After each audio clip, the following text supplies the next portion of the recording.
Ethan Cole's hands were still covered in engine grease when he heard the knock. It was late, too late for neighbors in a quiet Oregon town where people minded their own business. But when he opened the door and saw Clara Bennett standing in the rain, mascara streaking down her face, he knew something had shattered in her world. What he didn't know was that her next words would tear apart everything he thought he understood about grief, about boundaries, about the careful walls he'd built around his heart. "I need to ask you something," she whispered. "Something impossible. Before we dive into this story, I want to invite you on this journey with me. Drop a comment below telling me what city you're watching from. I love seeing how far these stories travel. And if this opening grabbed you, hit that like button. Now, let's begin. The rain had been falling for 3 days straight, the kind of persistent Oregon drizzle that turned the world gray and made everything feel smaller, quieter, like the town itself was holding its breath. Ethan Cole stood at his kitchen sink, scrubbing the black grease from beneath his fingernails with the methodical precision of a man who had learned to find comfort in routine. 6 years. 6 years since the accident that had taken Rebecca. 6 years of waking up alone, of making breakfast for one 9-year-old boy who looked more like his mother every day, of filling the silence with the hum of broken appliances and the smell of motor oil. The microwave beeped. Ethan dried his hands and pulled out 2 plates of reheated spaghetti, one for him, one for Liam, who was sprawled on the living room floor doing homework with the television murmuring in the background. "Dad, I'm stuck on number 7, Liam called out, not looking up from his math worksheet. "What kind of stuck?" "The kind where I don't understand what they're asking." Ethan smiled despite himself. Liam had Rebecca's stubbornness, her refusal to give up even when frustrated. He walked over and knelt beside his son, studying the word problem, about trains leaving stations at different times. "Okay, so if one train—" The knock interrupted him. 3 sharp raps against the front door, urgent but hesitant. Ethan glanced at the clock on the wall, 8:47 p.m. In Maple Falls, people didn't just drop by unannounced after dark. They called first. They texted. They respected boundaries. "Stay here," Ethan said, rising to his feet. Through the peephole, he saw her, Clara Bennett, his neighbor from 2 houses down. They'd lived on the same street for 4 years, exchanged polite waves and occasional small talk about the weather or the broken streetlight that the city kept promising to fix. She was younger than him by maybe 5 years, somewhere in her early 30s, with dark hair usually pulled back in a practical ponytail and an air of quiet self-sufficiency that he recognized because he wore it himself. But the woman standing on his porch didn't look self-sufficient. She looked shattered. Ethan opened the door. Rain had plastered her hair to her face. Her eyes were red-rimmed and mascara had traced dark paths down her cheeks. She wore jeans and a gray sweatshirt, both soaked through, and she was shaking, whether from cold or emotion he couldn't tell. "Clara?" His voice came out softer than he'd intended. "Are you okay? What happened?" She opened her mouth, but no words came. Her hands twisted together, fingers knotting and unknotting in a nervous rhythm. When she finally spoke, her voice was barely above a whisper. "Can I come in? I need to talk to you about something." "Of course." Ethan stepped aside, suddenly aware of how small his living room was, how the dishes were still in the sink, how Liam was staring at them with open curiosity. "Liam, buddy, why don't you finish your homework in your room?" "But I'm stuck on—" "I'll help you in a few minutes. Go on." Liam gathered his papers with the dramatic slowness of a child who knew something interesting was happening and resented being excluded from it. When his bedroom door finally clicked shut, Ethan turned back to Clara. "Do you want to sit down? I can get you a towel, some coffee." "I don't need coffee." Clara remained standing, her arms wrapped around herself. I don't even know how to say this." Ethan waited. Years of single parenthood had taught him patience, had taught him that sometimes people needed silence more than reassurance. Clara took a shuddering breath. "Today is October 15th. He didn't understand the significance, but he nodded anyway. 4 years ago today, my husband died." The words came out flat, rehearsed, like she'd said them so many times they'd lost their weight. "Daniel, car accident. We'd only been married 8 months. "I'm sorry," Ethan said, and meant it. He knew that particular flavor of grief, the way it carved out hollow spaces inside you that never quite filled back in. "I didn't know." Why would you? Clara's laugh was bitter. I moved here to get away from people who knew, from the sympathy and the pitying looks and the constant reminders. She finally moved, walking to the window that overlooked the rain-soaked street. I thought if I came somewhere new, somewhere quiet, I could start over, build a different life. Did it work? For a while. She pressed her palm against the glass. I got a job at the library, bought a house, made it through each day without falling apart. That seemed like enough. Ethan heard the unspoken word hanging in the air. But? But? He prompted gently. Clara turned to face him, and the raw vulnerability in her expression made his chest tighten. But I'm 33 years old, and I want a child. I've wanted one for so long that the wanting has become this ache I can't ignore anymore. Her voice cracked. Daniel and I were going to start trying. We had names picked out. We'd already painted what would have been the nursery. The silence that followed felt heavy with all the futures that had died in twisted metal and broken glass. I understand, Ethan said quietly. Rebecca and I talked about having another baby. We wanted Liam to have a sibling. Clara's eyes filled with tears again. Then you know. You know what it's like to lose not just the person you love, but all the dreams you built together. Yes. I've tried to move on. I've tried dating. She laughed, but there was no humor in it. Do you know how that goes? First dates where I have to explain why I'm damaged goods, where I can see the exact moment they decide I'm too much trouble, too complicated, too sad. Ethan did know.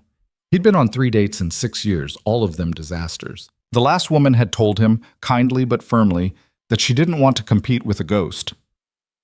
I thought about sperm banks, Clara continued, the words tumbling out faster now, like she was afraid if she stopped, she'd lose her nerve. Anonymous donors. I researched it for months, picked out profiles. Got all the way to the clinic entrance twice. What stopped you? Fear. She wiped at her eyes with the heel of her hand. Fear that I'd be doing it alone, that I'd fail, that I'd look at my child and see a stranger's features and feel nothing. She took a step toward him. But tonight, sitting in that house by myself on the anniversary of the worst day of my life, I realized something. I realized that if I don't at least try, I'll spend the rest of my life wondering what if. And I can't do that again. Ethan's heart was pounding now, though he didn't yet understand why. Clara, what are you asking me?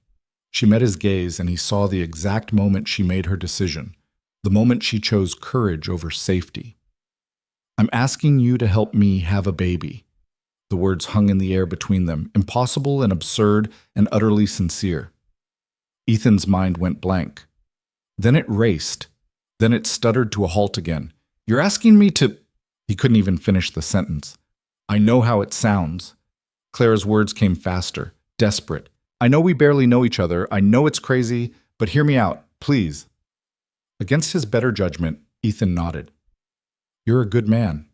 I've watched you with your son, the way you are with him, patient, kind, present. That's what I want for my child. A good man's DNA. A good man's contribution. She stumbled over the word. But more than that, I want someone I can trust.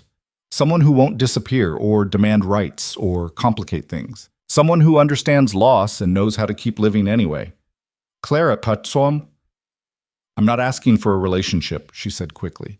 I'm not asking you to be a father to this child, or to marry me, or to pretend we're something we're not. I'm just asking for help. Just help. Ethan's throat felt tight. That's not a small thing you're asking. I know. That's a whole person, a life. I know. And you want to just, what? Pretend it never happened? Pretend I'm not... He gestured helplessly. I don't know what I want, Clara admitted, her voice breaking. I just know I can't keep living like this, frozen in place, too afraid to want anything because wanting hurts too much. Tears spilled down her cheeks. I'm so tired of being afraid, Ethan. I'm so tired of being alone. The last word cracked something open inside him, because he understood. He understood exactly what she meant, the weight of cooking dinner for one while pretending not to notice the empty chair across from him, the weight of lying awake at night in a bed that felt too big, the weight of watching his son grow up and knowing Rebecca would never see it. I can't answer this tonight, he said finally. Clara nodded, looking simultaneously relieved and devastated. I understand. I shouldn't have. It was wrong to just show up like this, to put this on you. She moved toward the door. Forget I asked, please. Clara, wait. Ethan caught her arm gently. I didn't say no. I said I can't answer tonight. It's too big. I need time to think. She searched his face. How much time? I don't know, a few days? A week? Okay. She nodded again, more firmly this time. Okay, that's fair. Thank you for not throwing me out. I would never. Ethan released her arm. Are you going to be all right? Driving home in this state? I walked. I only live 2 houses down, remember? Right. Of course she had walked. Of course she had come here in the rain, soaking wet, to ask the impossible. Do you want an umbrella? I'm already soaked. Clara managed a weak smile. What's a little more rain? She left, disappearing into the darkness and drizzle. Ethan stood in the doorway watching until she reached her own house, until he saw the lights come on inside. Only then did he close the door. Dad? Ethan turned to find Liam standing in the hallway, homework forgotten. Was that Mrs. Bennett? Is she okay? It's just Clara. She's not married. Ethan ran a hand through his hair. And yeah, buddy, she's going through some stuff, but she'll be okay. Liam tilted his head, studying his father with the unnerving perception of a child who'd learned too young to read adult emotions. Are you okay? Honestly, I have no idea. That night, after helping Liam finish his homework and tucking him into bed, Ethan lay awake staring at the ceiling. Rain drummed against the roof in a steady rhythm that should have been soothing but instead felt accusatory, like the universe itself was demanding an answer to a question he didn't know how to process. I want a baby, and I want you to help me. He thought about Rebecca, about how they'd planned for Liam, how excited she'd been when the pregnancy test came back positive, how she'd cried happy tears and made him promise they'd give their child the kind of life neither of them had growing up. They'd kept that promise. For 4 years, they'd been happy.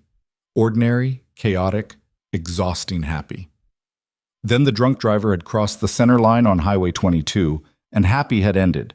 Ethan had spent 6 years learning how to be enough for Liam, how to be mother and father both, how to braid hair even though his fingers were too clumsy, how to listen to stories about school crushes and playground politics without judgment. He'd built a life around survival, around being present for his son. Adding another child to that equation, especially under these circumstances, would change everything. But as he lay there in the dark, he found himself thinking not about the complications, but about Clara's face when she'd said she was tired of being afraid. He understood that tiredness in his bones. 3 days passed before he knocked on Clara's door. She answered wearing an apron dusted with flour, her hair pulled back, surprise evident in her eyes. Ethan, hi. Can we talk? She stepped aside to let him in. Her house was smaller than his, neat in the way of someone who lived alone and had too much time to organize. Books lined every available wall, and classical music played softly from a speaker in the kitchen. I've been baking, Clara said unnecessarily, gesturing at the counter where cooling racks held what looked like 24 cookies. Stress baking. It's either this or I'd organize my spice drawer for the 5th time this week. Clara. Ethan's voice was gentle. You don't have to be nervous. I asked you to father my child. I think nervous is appropriate. She laughed, but it came out strained. Would you like coffee? A cookie? I made chocolate chip, oatmeal raisin, and I'll help you. The word stopped her mid-sentence. What? I'll help you have a baby. Ethan took a breath. But I have conditions. Clara sank into the nearest chair, her face pale. Okay. What conditions? We take time, real time. We get to know each other first, not as neighbors, but as, I don't even know what to call it, as partners in this decision. Okay, Clara said slowly. How much time? However long it takes for both of us to be sure. Weeks, months, I don't know. Ethan pulled out the chair across from her and sat down. You said you're not asking for a relationship, and I respect that. But if we're going to do this, we need to at least be friends. Real friends who trust each other. That makes sense. And Liam, Ethan's voice grew firmer. Eventually, if we go through with this, he'll know. I won't hide it from him. He's already lost his mother. I won't build a family on lies. Clara nodded, tears gathering in her eyes. I wouldn't want you to. One more thing. Ethan leaned forward. If at any point you change your mind, or I change mine, we walk away. No guilt, no pressure. This only happens if we're both all in. Yes, absolutely yes. Clara reached across the table, and after a moment's hesitation, Ethan took her hand. Her fingers were cold and trembling. Thank you. You have no idea what this means to me. I think I do, Ethan said quietly. They started small. Coffee on Saturday mornings at the diner on Main Street, sitting in a booth by the window and talking about everything except the reason they were there. Clara told him about growing up in Seattle, about her parents' messy divorce, about finding solace in books and libraries. Ethan told her about his own childhood in foster care, about meeting Rebecca in community college, about learning to be a father when he'd never had a model for what that looked like. You're doing an amazing job with Liam, Clara said during their third breakfast, watching through the window as a group of kids rode bicycles down the street. He's polite, curious, kind. You should be proud. Some days I feel like I'm just barely holding it together, Ethan admitted. Like one wrong move and the whole house of cards collapses. That's called being a parent, or so I'm told. Clara stirred her coffee absently. I'm terrified I'll be terrible at it. You won't be. How do you know? Because you care enough to be terrified. Ethan smiled. The people who should worry are the ones who think they have all the answers. Weeks turned into months. Coffee became dinner, became walks through the park where fall leaves crunched underfoot, and Liam ran ahead throwing sticks for invisible dogs. Clara started joining them for movie nights, sitting on the couch with a bowl of popcorn, while Liam provided running commentary on whatever animated film he'd chosen. Did you know, Liam announced one evening during a particularly loud action sequence, that octopuses have 3 hearts? I did not, Clara said seriously. What do they do with 3 hearts? 2 pump blood to the gills, and 1 pumps it to the rest of the body. That's remarkably efficient. Liam beamed, then returned his attention to the screen. But later, after he'd gone to bed, he appeared in the living room doorway where Clara and Ethan were cleaning up. I like her, he announced. Ethan nearly dropped the bowl he was carrying. What? Clara, I like her. She listens when I talk about stuff, and she doesn't pretend to know things she doesn't know. Liam looked between them with a 9-year-old's blunt assessment. Are you dating? No, Ethan said. At the same time, Clara said, it's complicated. Liam frowned. That's what adults say when the answer is yes, but they don't want to admit it. Liam. It's okay, Dad. I don't mind. His son's voice went soft. I know I'm supposed to miss Mom. And I do, but it's been a really long time, and sometimes I think... He trailed off, struggling for words. Think what, buddy? I think maybe it's okay if you're not sad forever. The words hit Ethan like a physical blow. He'd spent 6 years trying to be strong for his son, trying to shield him from the worst of the grief, and here was Liam giving him permission to feel something other than loss. Come here, Ethan said, pulling his son into a hug. Over Liam's head, he met Clara's eyes and saw his own emotion reflected there. That night, after Clara had gone home and Liam was asleep, Ethan found himself at the window staring at her lit kitchen window 2 houses down. They'd been doing this dance for 3 months now, circling around each other, building something that felt like friendship but carried the weight of potential. He thought about Rebecca, about whether she'd approve, whether she'd understand, whether she'd want him to be happy. In his heart, he knew the answer. Rebecca had been pragmatic, forward-thinking. She would have hated seeing him frozen in place. The next Saturday, Ethan took Clara to the cemetery. You don't have to do this, she said as they walked between headstones, her breath misting in the cold November air. Yes, I do. Ethan stopped in front of a simple granite marker. Rebecca Cole, beloved wife and mother. If we're going to do this, really do this, I need you to understand who she was, what we were. Clara stood quietly beside him as he talked, about how Rebecca had terrible taste in music but sang off-key anyway, about how she'd insisted on hanging Christmas lights in July because they made her happy. about how she'd been fierce and funny and utterly devoted to making their small family work. "She sounds wonderful," Clara said when he finished. She was. Ethan knelt and brushed leaves from the base of the headstone. "And I think she'd tell me I'm an idiot for waiting this long to live again." When he stood, Clara was crying silently, tears tracking down her face. "I brought you here because I need you to know something," Ethan said. "If we do this, if we have a child together, it doesn't erase Rebecca. It doesn't replace what I lost, but it also doesn't dishonor her memory." He took Clara's hand. "I think she'd want me to help someone who's hurting the way I was, the way I sometimes still am." "Thank you," Clara whispered, "for trusting me with this." They stood there together in the cold, two people bound by loss and the fragile hope of something new. December came with snow and holiday lights strung along Main Street. Ethan found himself shopping for Christmas presents with Clara's preferences in mind without consciously deciding to do so. She liked mysteries, dark chocolate, and soft scarves. He bought all three and wrapped them carefully. On Christmas Eve, Clara came for dinner. She and Liam made cookies while Ethan attempted a turkey that came out slightly dry but edible. They ate by candlelight, laughing at Liam's increasingly elaborate theories about Santa's logistics. And for the first time in 6 years, Ethan's house felt genuinely full. After Liam went to bed, Ethan and Clara sat by the Christmas tree with mugs of hot chocolate. "I need to tell you something," Clara said. Ethan's heart lurched. "Okay. I went to my therapist this week, told her about all of this." She stared into her mug.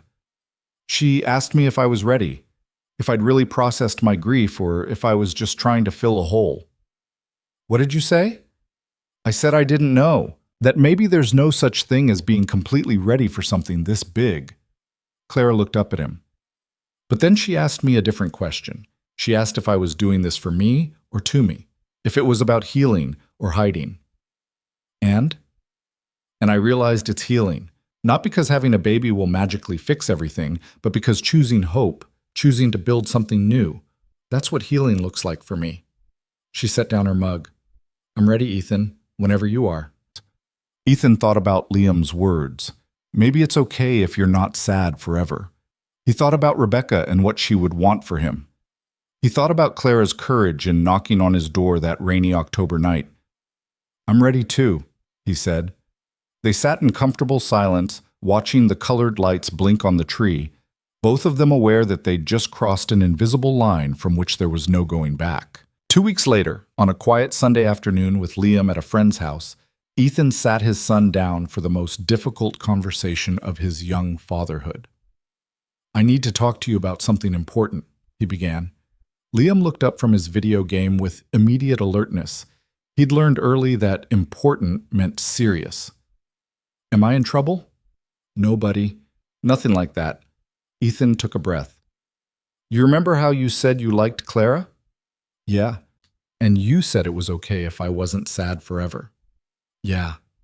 Liam's face grew cautious. "Are you going to marry her?" "No, not right now anyway. But Clara wants to have a baby, and she's asked me to help her." Liam blinked.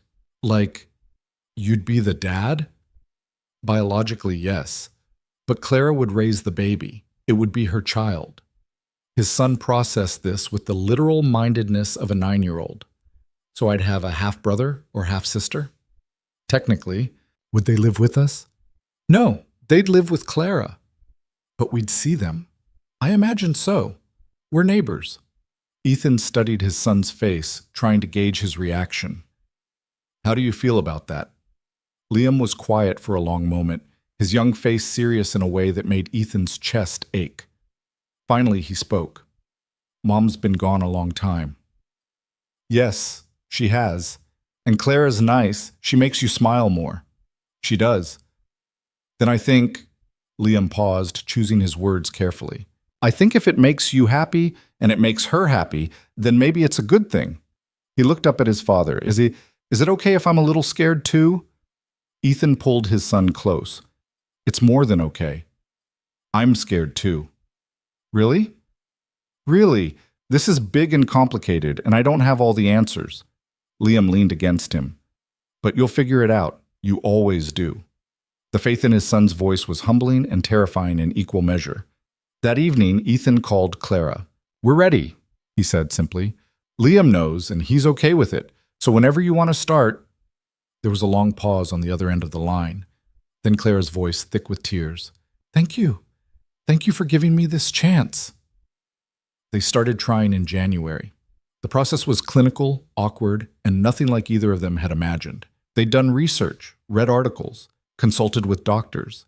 Clara tracked her cycle with scientific precision. When the time came, they were both nervous and overly formal, treating the whole thing with the solemnity of a business transaction. The first month, nothing happened. The second month, nothing happened. By the third month, doubt began creeping in. "Maybe this isn't going to work," Clara said one evening in late March. They were sitting in her kitchen and she looked exhausted. "Maybe I waited too long. Maybe I'm broken." "You're not broken," Ethan said firmly. "How do you know? What if Daniel and I couldn't have kids? What if that's why it never happened, and I just never found out because he died before we could try?" "Then we'll deal with that. We'll figure out another way." "What if there is no other way?" Clara's voice broke. "What if I'm just destined to—" "Stop." Ethan reached across the table and took both her hands. "We're not giving up after 3 months. These things take time." "But what if—" "No what ifs. We keep trying until you tell me you're done trying. Until then, we don't give up." Clara nodded, wiping at her eyes. "Okay. Okay." April brought rain and disappointment. May brought flowers and more negative tests. By June, Clara was struggling to maintain hope. "I can't do this anymore," she said one evening, sitting on her front porch steps while Ethan sat beside her. "I can't keep getting my hopes up every month just to have them crushed." "Then don't get your hopes up. Just keep moving forward." "That's easy for you to say." "No, it isn't." Ethan's voice was gentle. "Every month that this doesn't work, I see you hurting, and it kills me. But giving up means guaranteeing it will never happen. Keep trying means there's still a chance."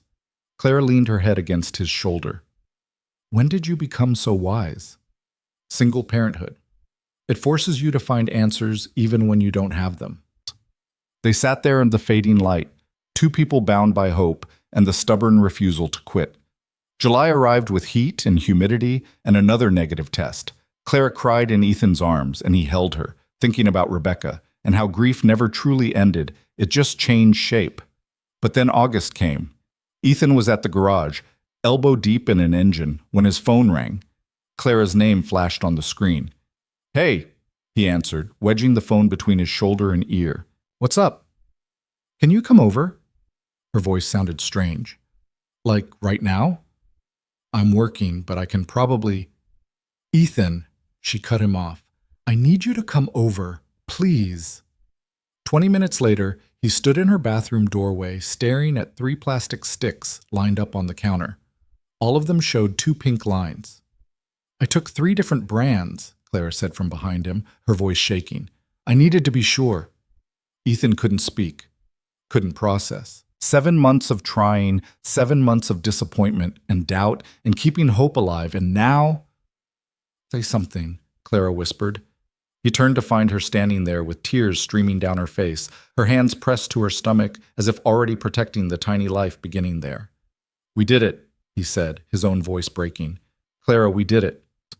She laughed through her tears, and then they were hugging, holding each other with the fierce relief of people who'd weathered a storm and made it to shore. The next day, they went to the doctor together. Clara filled out paperwork while Ethan sat in the waiting room, his leg bouncing with nervous energy. When they called her back, she reached for his hand. "Come with me?" In the exam room, the ultrasound technician squirted cold gel on Clara's stomach and moved the wand across her skin. At first, there was only static and shadows. Then, "There," the technician said, pointing at the screen, a tiny flicker, quick and steady and impossibly alive. "That's the heartbeat," she said, smiling at their awed faces. Ethan stared at the screen, at the barely visible curve that would become a person, and felt the weight of responsibility settle over him like a familiar coat. This was real. This was happening. Clara was crying again, but this time it was different. This time it was joy. On the drive home, they were quiet, both processing what they'd just seen. Finally, Clara spoke. I need to ask you something, and I need you to be honest. Okay. Are you scared? Ethan thought about lying, about being brave and reassuring, but they'd built this on honesty, and he wouldn't stop now. Terrified, he admitted. You? Beyond terrified. She looked down at her still flat stomach.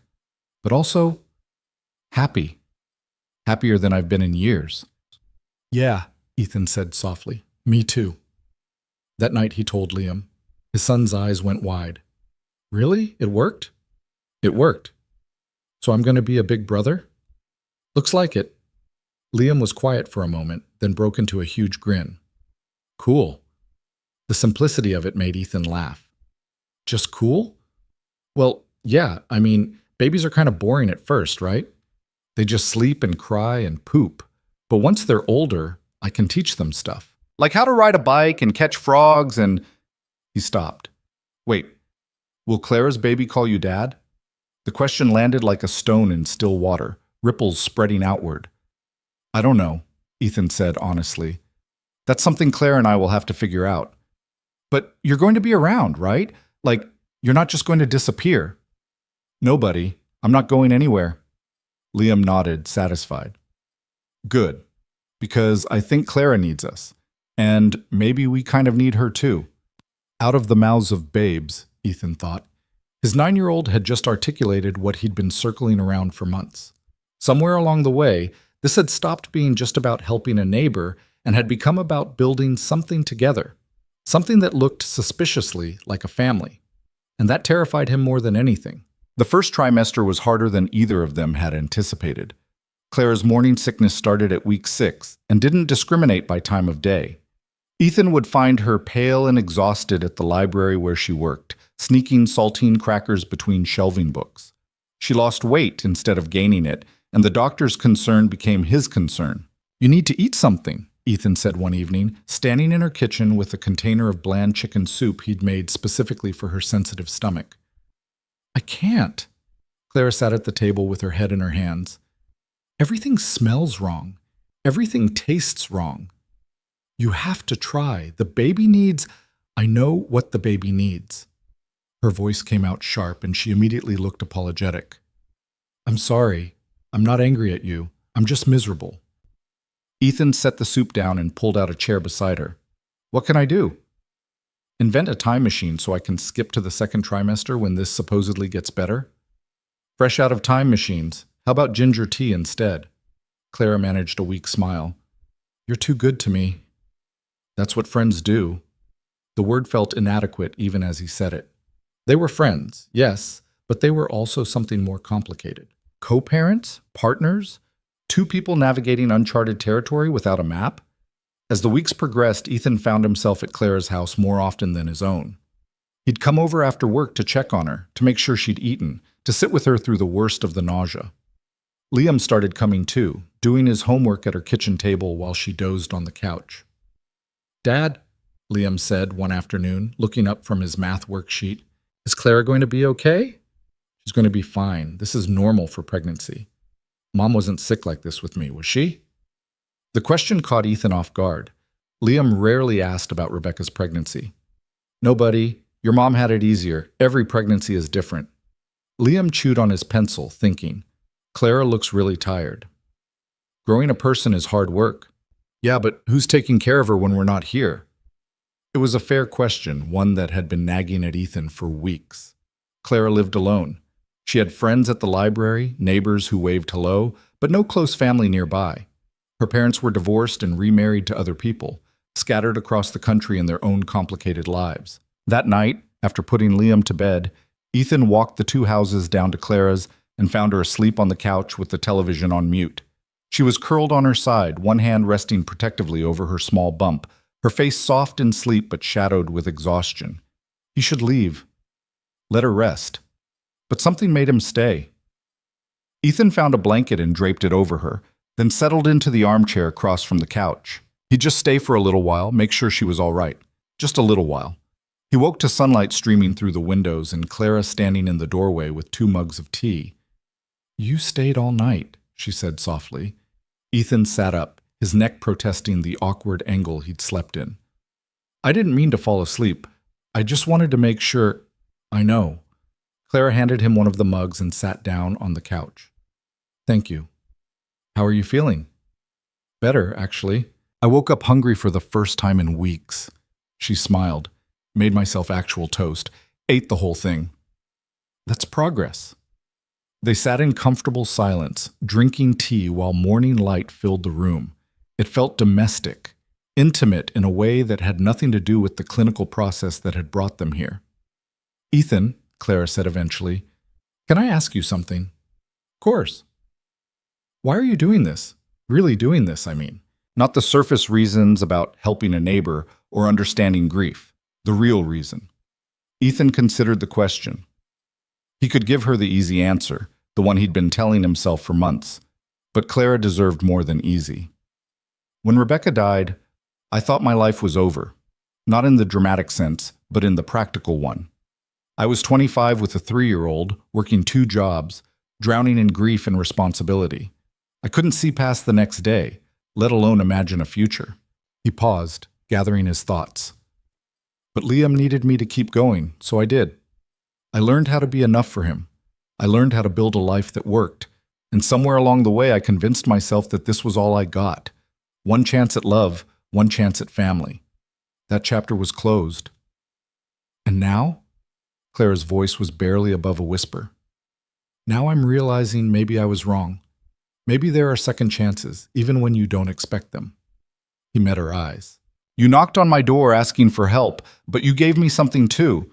You reminded me that it's okay to want more than just survival.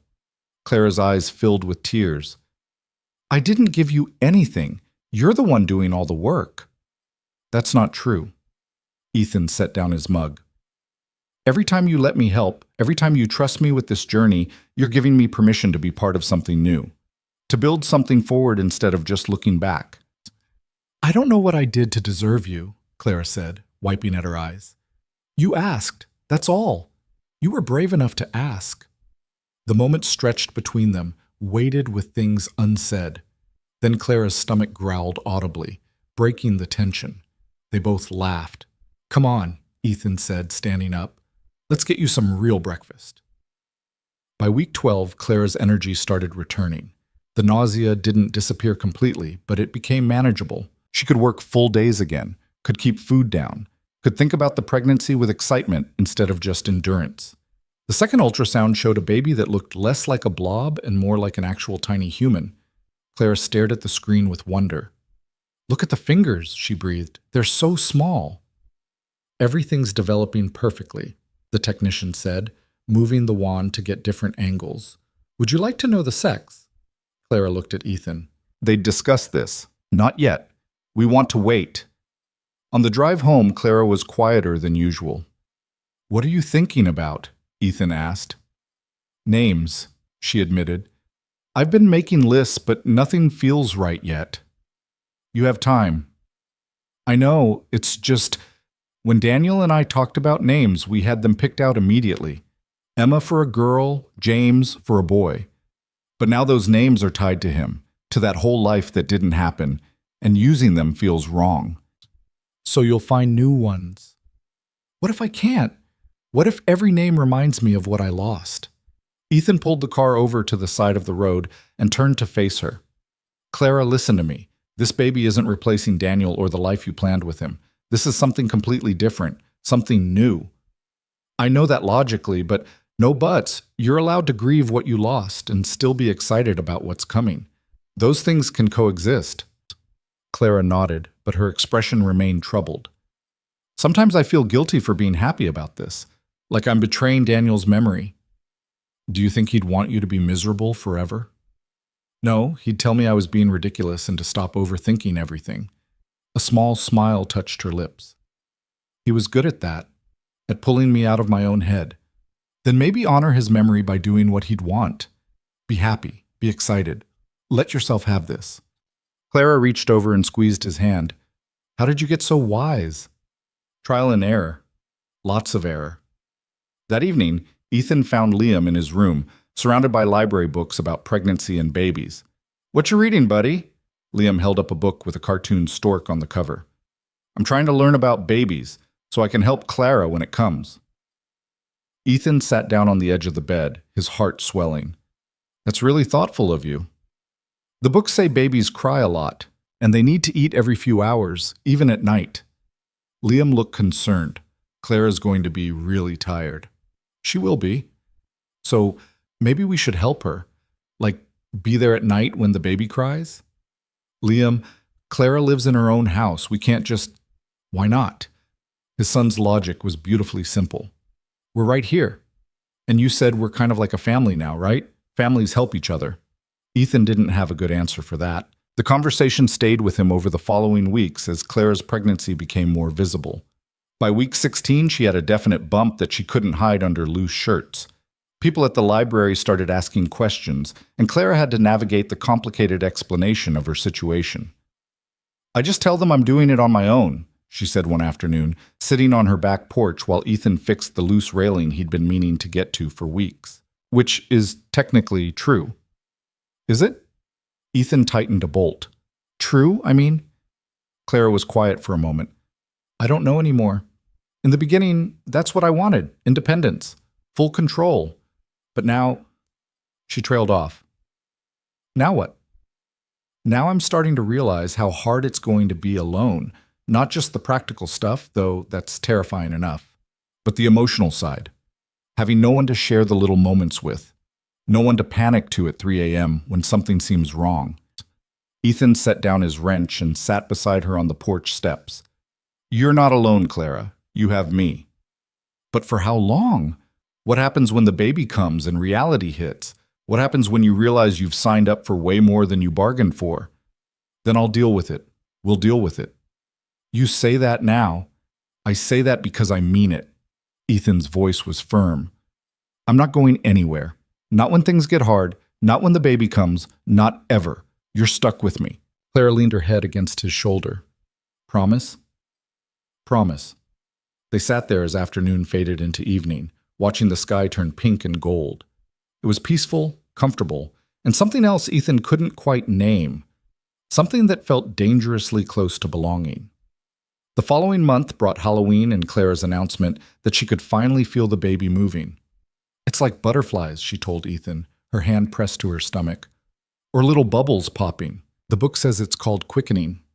Can I feel? Liam asked eagerly. Clara took his hand and placed it on her bump. They waited, both of them holding their breath. Then, I felt it! Liam's face lit up. It kicked my hand! That was a good one, Clara laughed. Watching his son's wonder, watching Clara's joy, Ethan felt something shift inside him. This wasn't just about keeping a promise anymore. Somewhere along the way, this had become his family too. That realization should have scared him. Instead, it felt like coming home. November arrived with cold winds and the first snow. Clara's pregnancy was in full swing now, her bump prominent, her waddle pronounced. She complained about her back, her swollen ankles, her inability to tie her own shoes. I'm enormous, she groaned one afternoon, struggling to get comfortable on her couch. You're beautiful, Ethan said without thinking. Clara froze. What? He could backtrack, laugh it off, pretend he'd meant it platonically, but the truth had been building for months now, and he was tired of ignoring it. You're beautiful, he repeated, meeting her eyes. You've been beautiful this whole time, but especially now.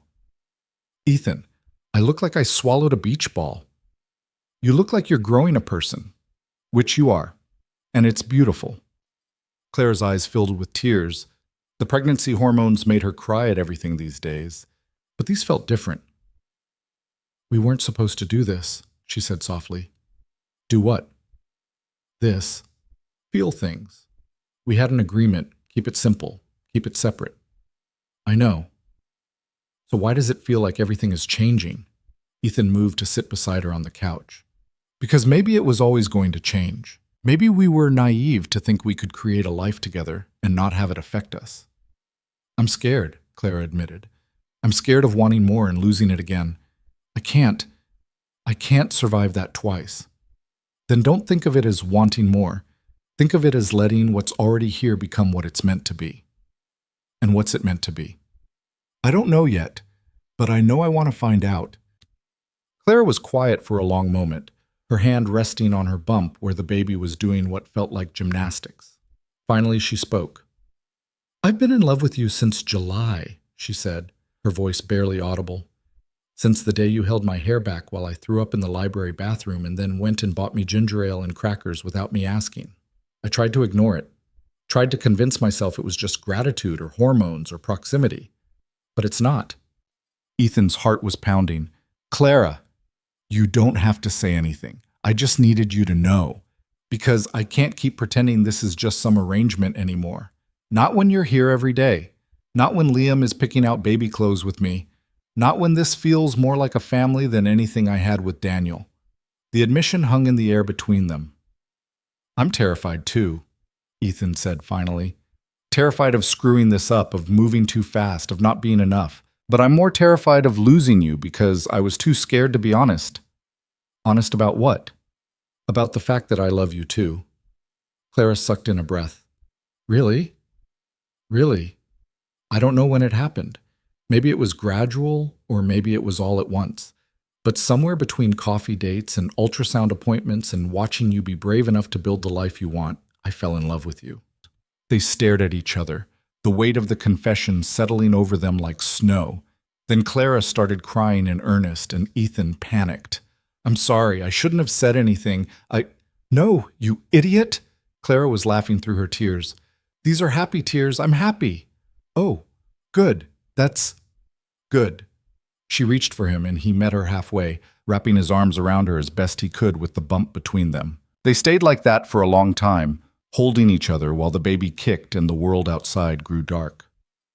When they finally pulled apart, Clara's face was serious. "We have to be careful," she said. "For Liam's sake, and for the baby's. We can't rush into something and have it fall apart." "Agreed." "So we take it slow. We keep building what we have, and we see where it goes." "That sounds reasonable," Clara smiled. "Since when are we reasonable people?" "Good point."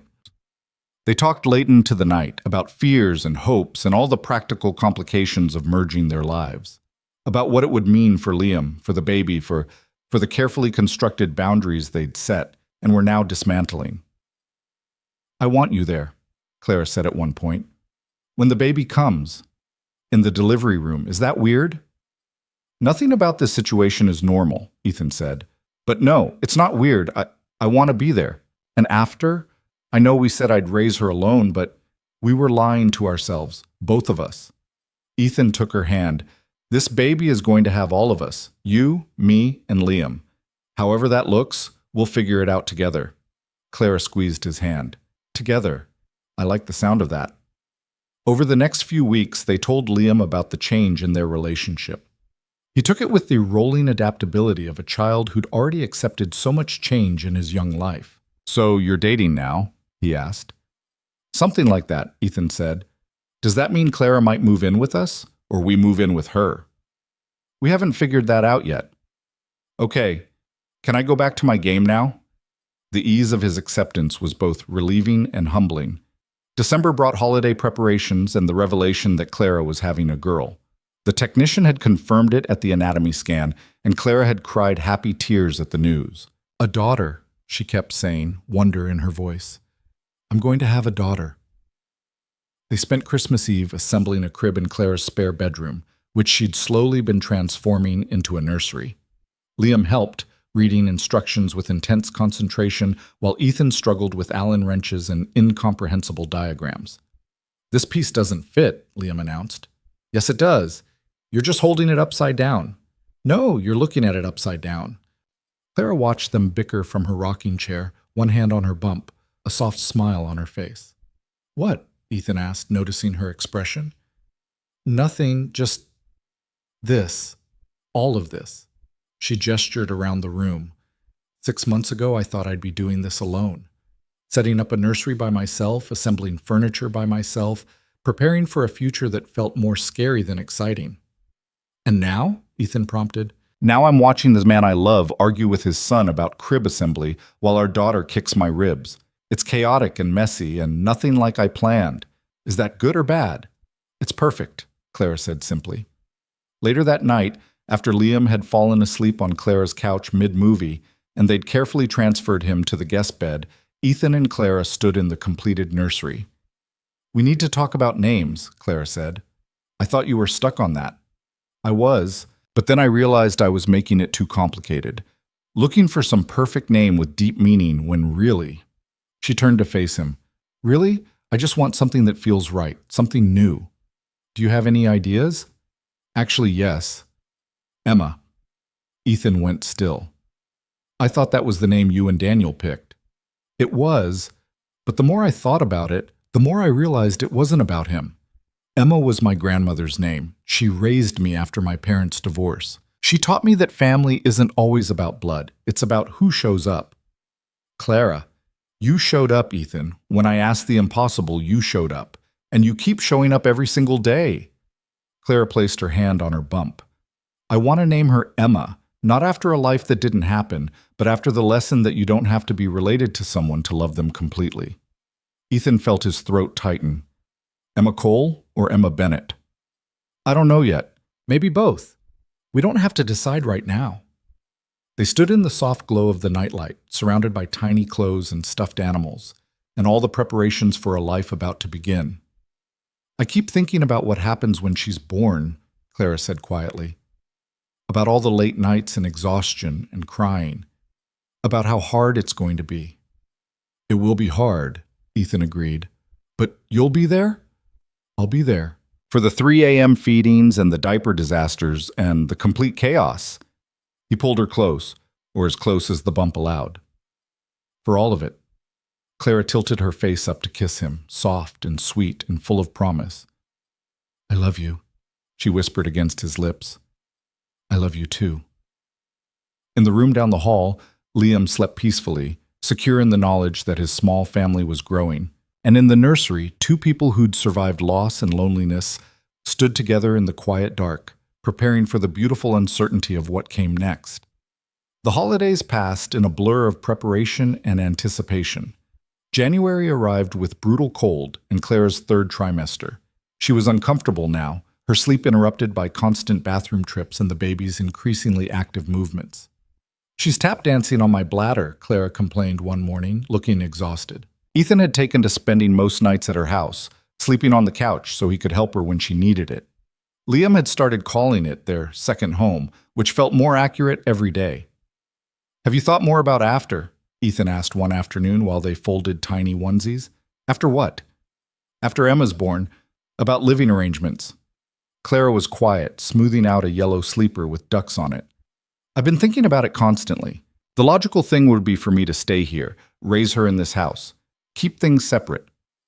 But nothing about this has been logical from the start.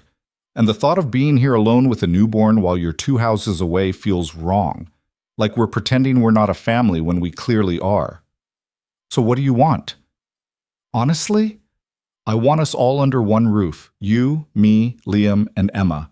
I want the chaos and the noise and the feeling of not being alone." She looked up at him. "Is that crazy?" "No crazier than anything else we've done." They talked through the logistics. Ethan's house was bigger, with more bedrooms and a backyard where kids could play. Claire could sell her house or rent it out. They could combine their lives completely instead of trying to maintain this awkward split existence. "What about Liam?" Clara asked. "This is his home, his space. I don't want him to feel like I'm taking over." Then we ask him. That evening, they sat Liam down for another family meeting. "How would you feel about Clara and the baby moving in with us?" Ethan asked. Liam looked between them, processing. "Like, permanently?" "Yes." "Would Clara be like my stepmom?" The question caught them both off guard. "We haven't talked about marriage," Clara said carefully. "But yes, I suppose that's the role I'd be filling." "And the baby would be my sister?" "Half-sister, technically, but yeah." The Liam was quiet for a long moment, his face serious. Then he shocked them both. "Can I call her Emma my sister instead of half-sister? The half part makes it sound like she doesn't count as much." Claire's eyes filled with tears. "Of course you can. And can I help with her? Like, not just sometimes, but actually help? Because I've been reading books and I know babies are hard." "We'd love your help," Ethan said, his voice rough with emotion. "Then okay. She can move in. Liam paused. But I get to help set up her room, and I think we should paint it yellow instead of pink, because pink is boring. Just like that, the decision was made. They spent the next month preparing. Clara gave notice at her library job, planning to take maternity leave and decide about returning later. They moved her furniture, merged their households, and created a nursery in what had been Ethan's home office. The room came together in shades of yellow and cream, with clouds painted on the ceiling and a bookshelf already filling with children's books. Liam insisted on contributing a stuffed dinosaur. "Every baby needs a dinosaur," he said seriously. As Clara's due date approached, the nervous energy in the house became palpable. Ethan had the hospital bag packed 3 weeks early. Clara had false labor twice, both times resulting in embarrassed trips home from the hospital. "I'm never going to actually have this baby," she groaned after the second false alarm.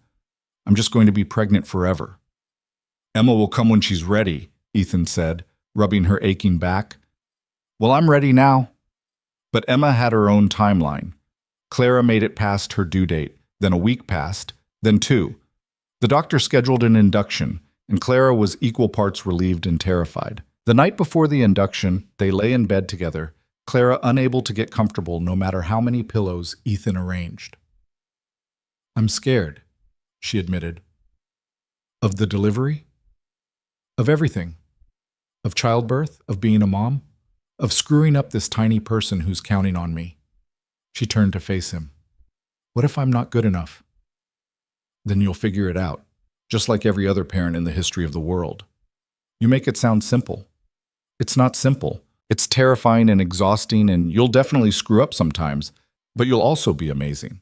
Ethan kissed her forehead. "And you won't be doing it alone. Promise?" "Promise." Clara was quiet for a moment, then placed his hand on her bump where Emma was shifting and turning. "She's going to change everything, isn't she?" "She already has." And it was true.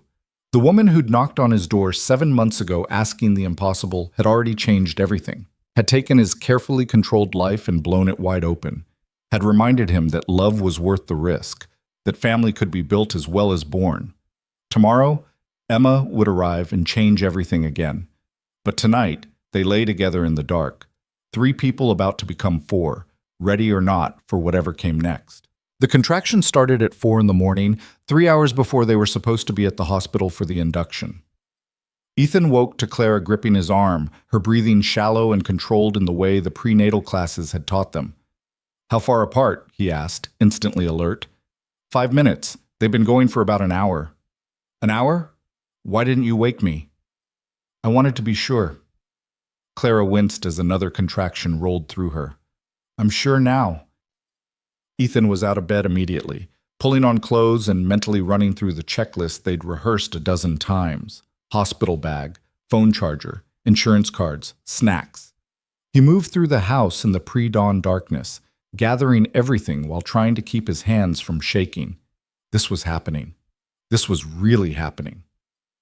He knocked softly on Liam's door.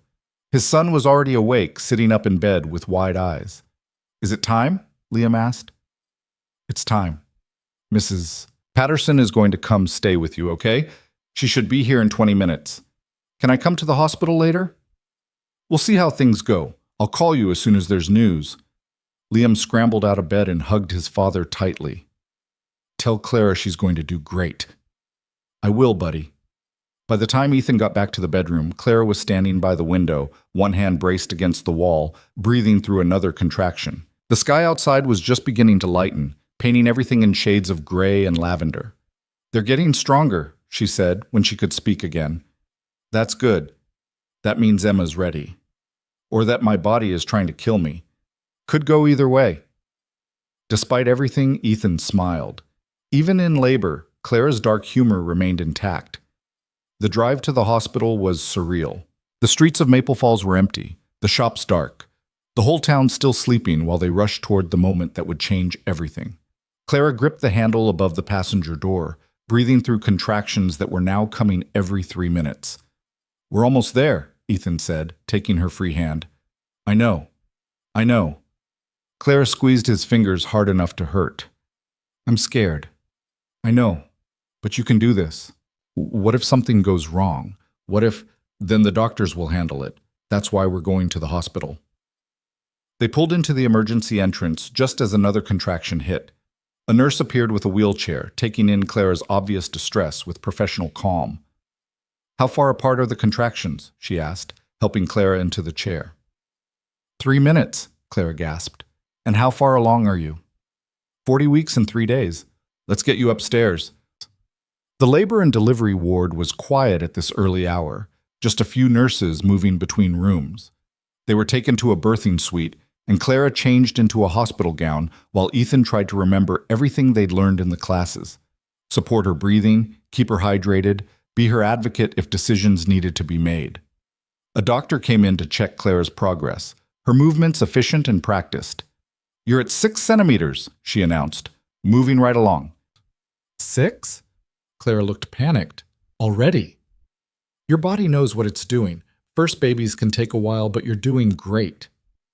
The hours that followed blurred together in a haze of contractions and breathing exercises, and Ethan feeling utterly helpless as Clara worked through pain he couldn't imagine.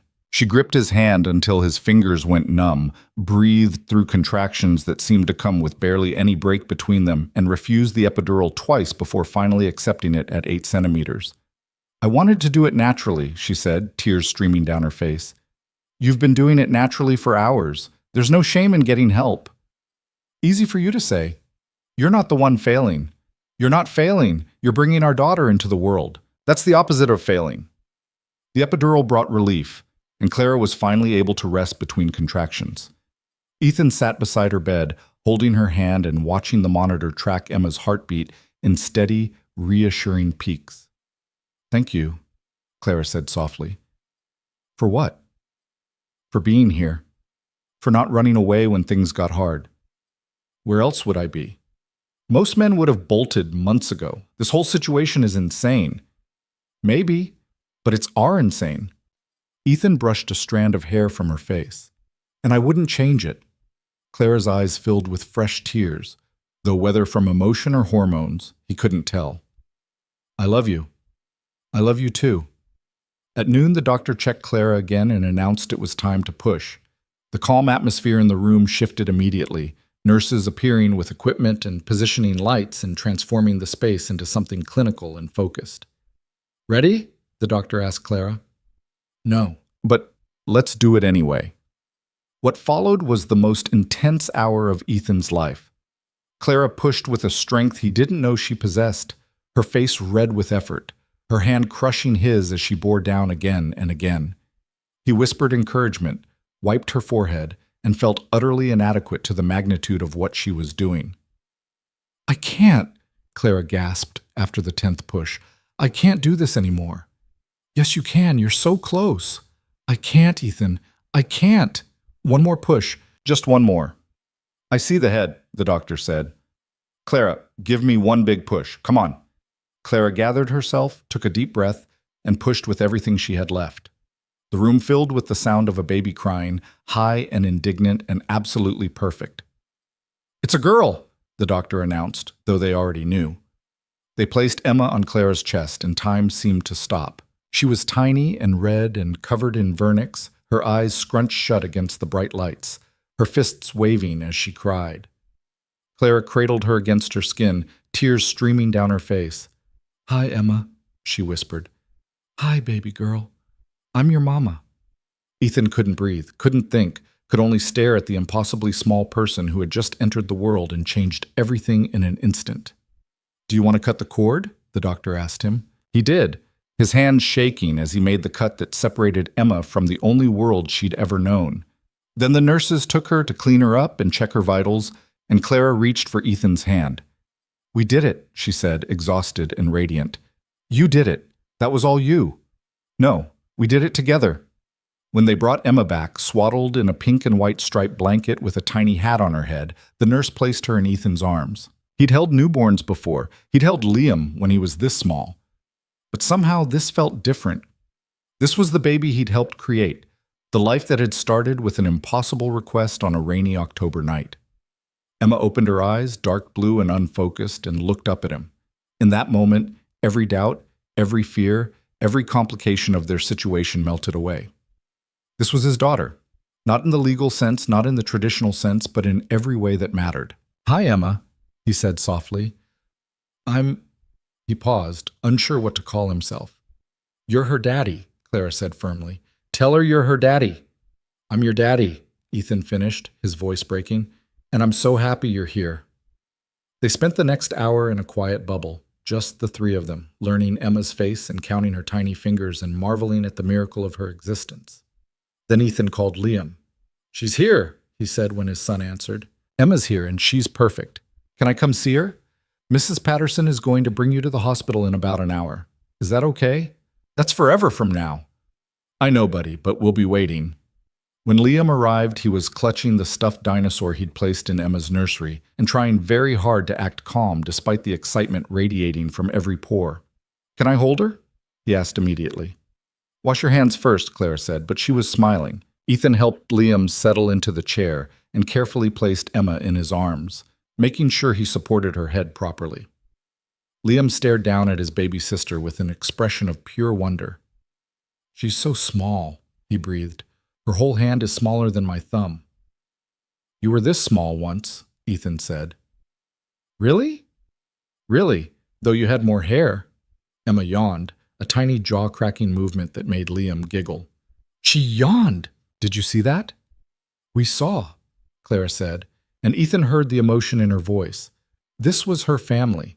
Not the one she'd planned with Daniel, not the one she'd imagined in all those lonely years, but the one she had. Messy and unconventional and absolutely real. They stayed in the hospital for 2 days while Clara recovered and they learned the basics of caring for a newborn. The nurses taught them how to swaddle, how to recognize Emma's different cries, how to navigate the terrifying world of diaper changes and feeding schedules. "She's eating well," the lactation consultant said, watching Emma nurse. "You're doing great, Mama." Clara looked exhausted but pleased. "It doesn't feel like I'm doing great. It feels like I'm making it up as I go." "That's parenthood. Everyone's making it up." The night before they went home, Clara woke Ethan at 2 in the morning. He'd been dozing in the chair beside her bed and he jolted awake in a panic. "What's wrong? Is Emma okay?" "She's fine. She's sleeping." Clara was sitting up, holding Emma against her chest. I needed to tell you something." "What?" "I keep waiting for the other shoe to drop. For you to realize this is too much, too complicated, too hard." Her voice was barely a whisper. "And I need you to promise me something. Anything. If you're going to leave, do it now. Before Emma knows you, before Liam gets more attached, before I—" She couldn't finish. Ethan moved to sit on the edge of her bed, careful not to jostle Emma. "I'm not leaving," he said firmly. "Not now, not ever. Clara, I know this is scary. I know you've been hurt before and you're waiting for it to happen again. But I'm not Daniel." "I know that. Do you? Because it seems like you're still expecting me to disappear like he did." "He didn't disappear. He died. And I'm still here, very much alive, and very much committed to this family we're building." Clara's eyes filled with tears. "How can you be so sure?" "Because I've already lost everything once. I know what it's like to have my whole world ripped away. And I'm choosing this. Choosing you, choosing Emma, choosing all the chaos and exhaustion and beautiful mess that comes with it. Even when Emma's screaming at 3 a.m., especially then. Even when I'm hormonal and unreasonable. You're not unreasonable. You're scared, and that's okay." Clara leaned her head against his shoulder. Emma nestled between them. "I don't deserve you." "Yes, you do. And Emma deserves both of us."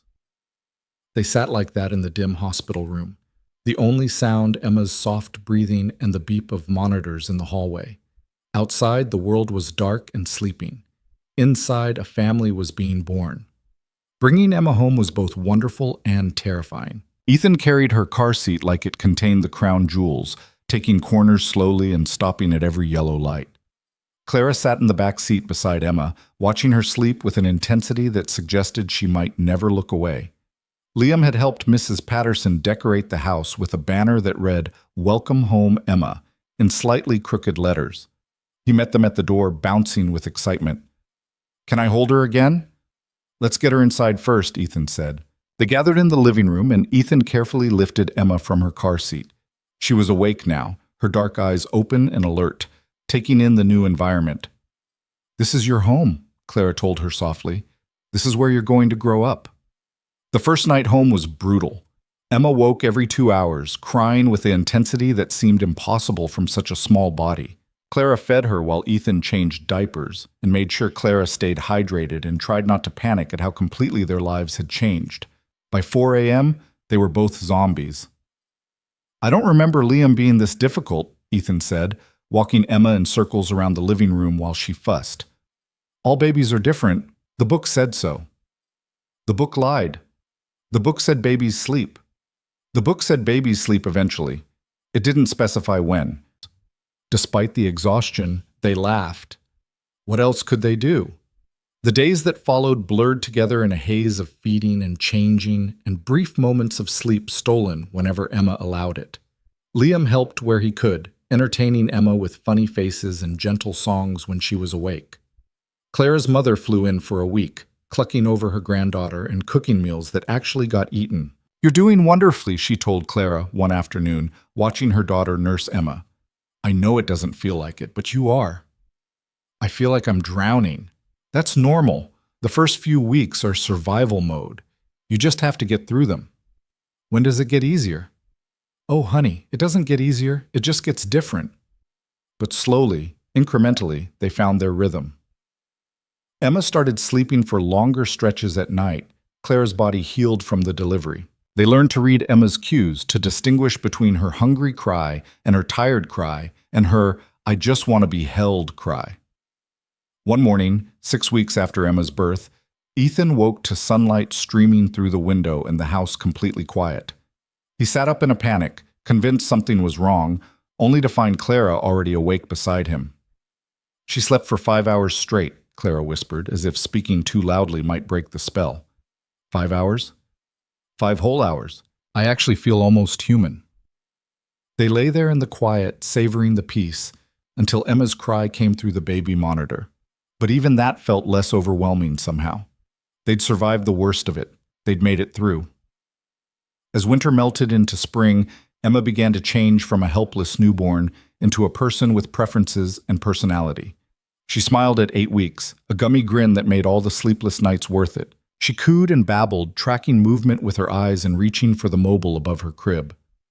"She's getting so big," Liam observed one afternoon, lying on the floor beside Emma during tummy time. "Pretty soon she'll be crawling everywhere." "Not for a few more months," Ethan said. "But when she does, I'm going to teach her cool stuff, like how to catch frogs and climb trees. Maybe start with something easier, like rolling over." Watching Liam with Emma never failed to move Ethan. His son was patient and gentle, talking to her in a soft voice and showing her his favorite books, even though she was far too young to understand. He'd adapted to the chaos of a new baby with remarkable grace, only occasionally complaining about the noise or the disruption to their routines. One evening, after Emma was asleep, Liam appeared in the doorway of Ethan's bedroom where he and Clara were finally relaxing. "Can I ask you something?" Liam said. "Of course, buddy." "Are you and Clara going to get married?" The question hung in the air. They'd talked about it privately but hadn't made any decisions. "We haven't decided yet," Clara said honestly. "Why do you ask?" "Because my friend Jake said you have to be married to be a real family, and I told him that was stupid because we're already a family. But then I thought maybe you wanted to get married and just hadn't done it yet." Ethan and Clara exchanged glances. "Do you want us to get married?" Ethan asked. Liam shrugged, trying for casual but failing. "I don't know. Maybe. I mean, it might be nice. Then Clara would officially be Emma's mom and my stepmom, and Emma would officially be my sister." "She's already officially your sister," Clara said. "Marriage doesn't change that. But it would make it more official, legal and stuff." After Liam went to bed, Clara turned to Ethan. "He makes a good point," she said, "about it being more official. About all of it. We're living together, raising a child together, building a life together. Maybe it's time to make it permanent." Ethan's heart was racing. "Are you proposing to me?" "Maybe." "Would you say yes?" "I might. Depends on the proposal." Clara sat up, suddenly serious. Ethan Cole, I know this whole thing started in the weirdest way possible. I know I knocked on your door with an insane request and you somehow said yes. I know we've done everything backwards and complicated and nothing like a normal couple would. But, he prompted, but I love you. I love the life we've built, the family we've created. I love watching you with Emma, seeing you be the father she needs, and the partner I didn't know I was looking for. Clara took his hand. So yes, I'm proposing. Will you marry me? Ethan pulled her close, mindful of the baby monitor on the nightstand and the sleeping infant 2 rooms away. Yes, he said simply. Yes, I'll marry you. They kissed, soft and sweet, and somewhere in the house Emma stirred but didn't wake. They had time to plan a wedding, time to merge their lives even more completely than they already had, time to build the future they'd stumbled into creating. The next morning, they told Liam over breakfast. We're getting married, Clara announced. Liam looked up from his cereal, a grin spreading across his face. Really? Really? Yes. He pumped his fist in the air. Can I be in the wedding? You'll be the best man, Ethan said. What about Emma? She'll be the flower girl, once she's old enough to walk. But the wedding's going to be soon, right? You're not going to wait forever? Clara laughed. We'll figure it out. They planned a small ceremony for late summer, just close friends and family in the backyard of the house they now all called home. Clara's parents came, awkward but trying. Ethan's old friend from the garage stood as a witness, and Liam took his role as best man with solemn importance, holding the rings in his pocket and practicing not dropping them for weeks beforehand. The day of the wedding was perfect, warm and sunny, with a breeze that rustled the decorations they'd strung between the trees. Emma, now 5 months old, sat in her bouncy seat wearing a tiny white dress and watching the proceedings with wide-eyed interest. Clara walked down the makeshift aisle in a simple cream dress, no veil, no elaborate train. She didn't need it. She was beautiful in her simplicity, in the joy radiating from her face. They'd written their own vows, and when it came time to speak them, Ethan's voice was steady. Clara, you changed my life the night you knocked on my door. You reminded me that it's okay to want more than just survival, that taking risks can lead to incredible rewards. You gave me a daughter and a future I never imagined. I promise to love you, support you, and show up every single day for the rest of our lives. Clara's eyes glistened. Ethan, you taught me that family isn't always about biology or traditional paths. You showed me that love can be built on honesty, patience, and the willingness to try something impossible. You gave me hope when I'd given up on it. I promise to cherish you, trust you, and build this beautiful, messy life with you for as long as we both shall live. When they kissed, Liam cheered and Emma let out a squeal that might have been approval or might have been gas, but everyone laughed anyway. The reception was casual, just cake and champagne and music playing from speakers in the garage. They danced in the grass, Emma passed between various arms, Liam showing off the tie he'd picked out himself. As the sun set and guests began to leave, Ethan found himself standing at the edge of the yard watching his family. Liam was teaching Emma how to clap, even though she couldn't quite coordinate her hands yet. Clara was laughing at something Liam said, her head thrown back, utterly free. This was his life now, this beautiful, complicated, unconventional life. Clara appeared beside him, slipping her hand into his. What are you thinking about? She asked. About how none of this was part of the plan. Is that good or bad? It's perfect, Ethan said, and meant it with his whole heart. The honeymoon phase lasted exactly 3 weeks. Not that the love disappeared or the commitment wavered, but the reality of merging 2 lives into one household with a baby and a 10-year-old hit harder than either of them had anticipated.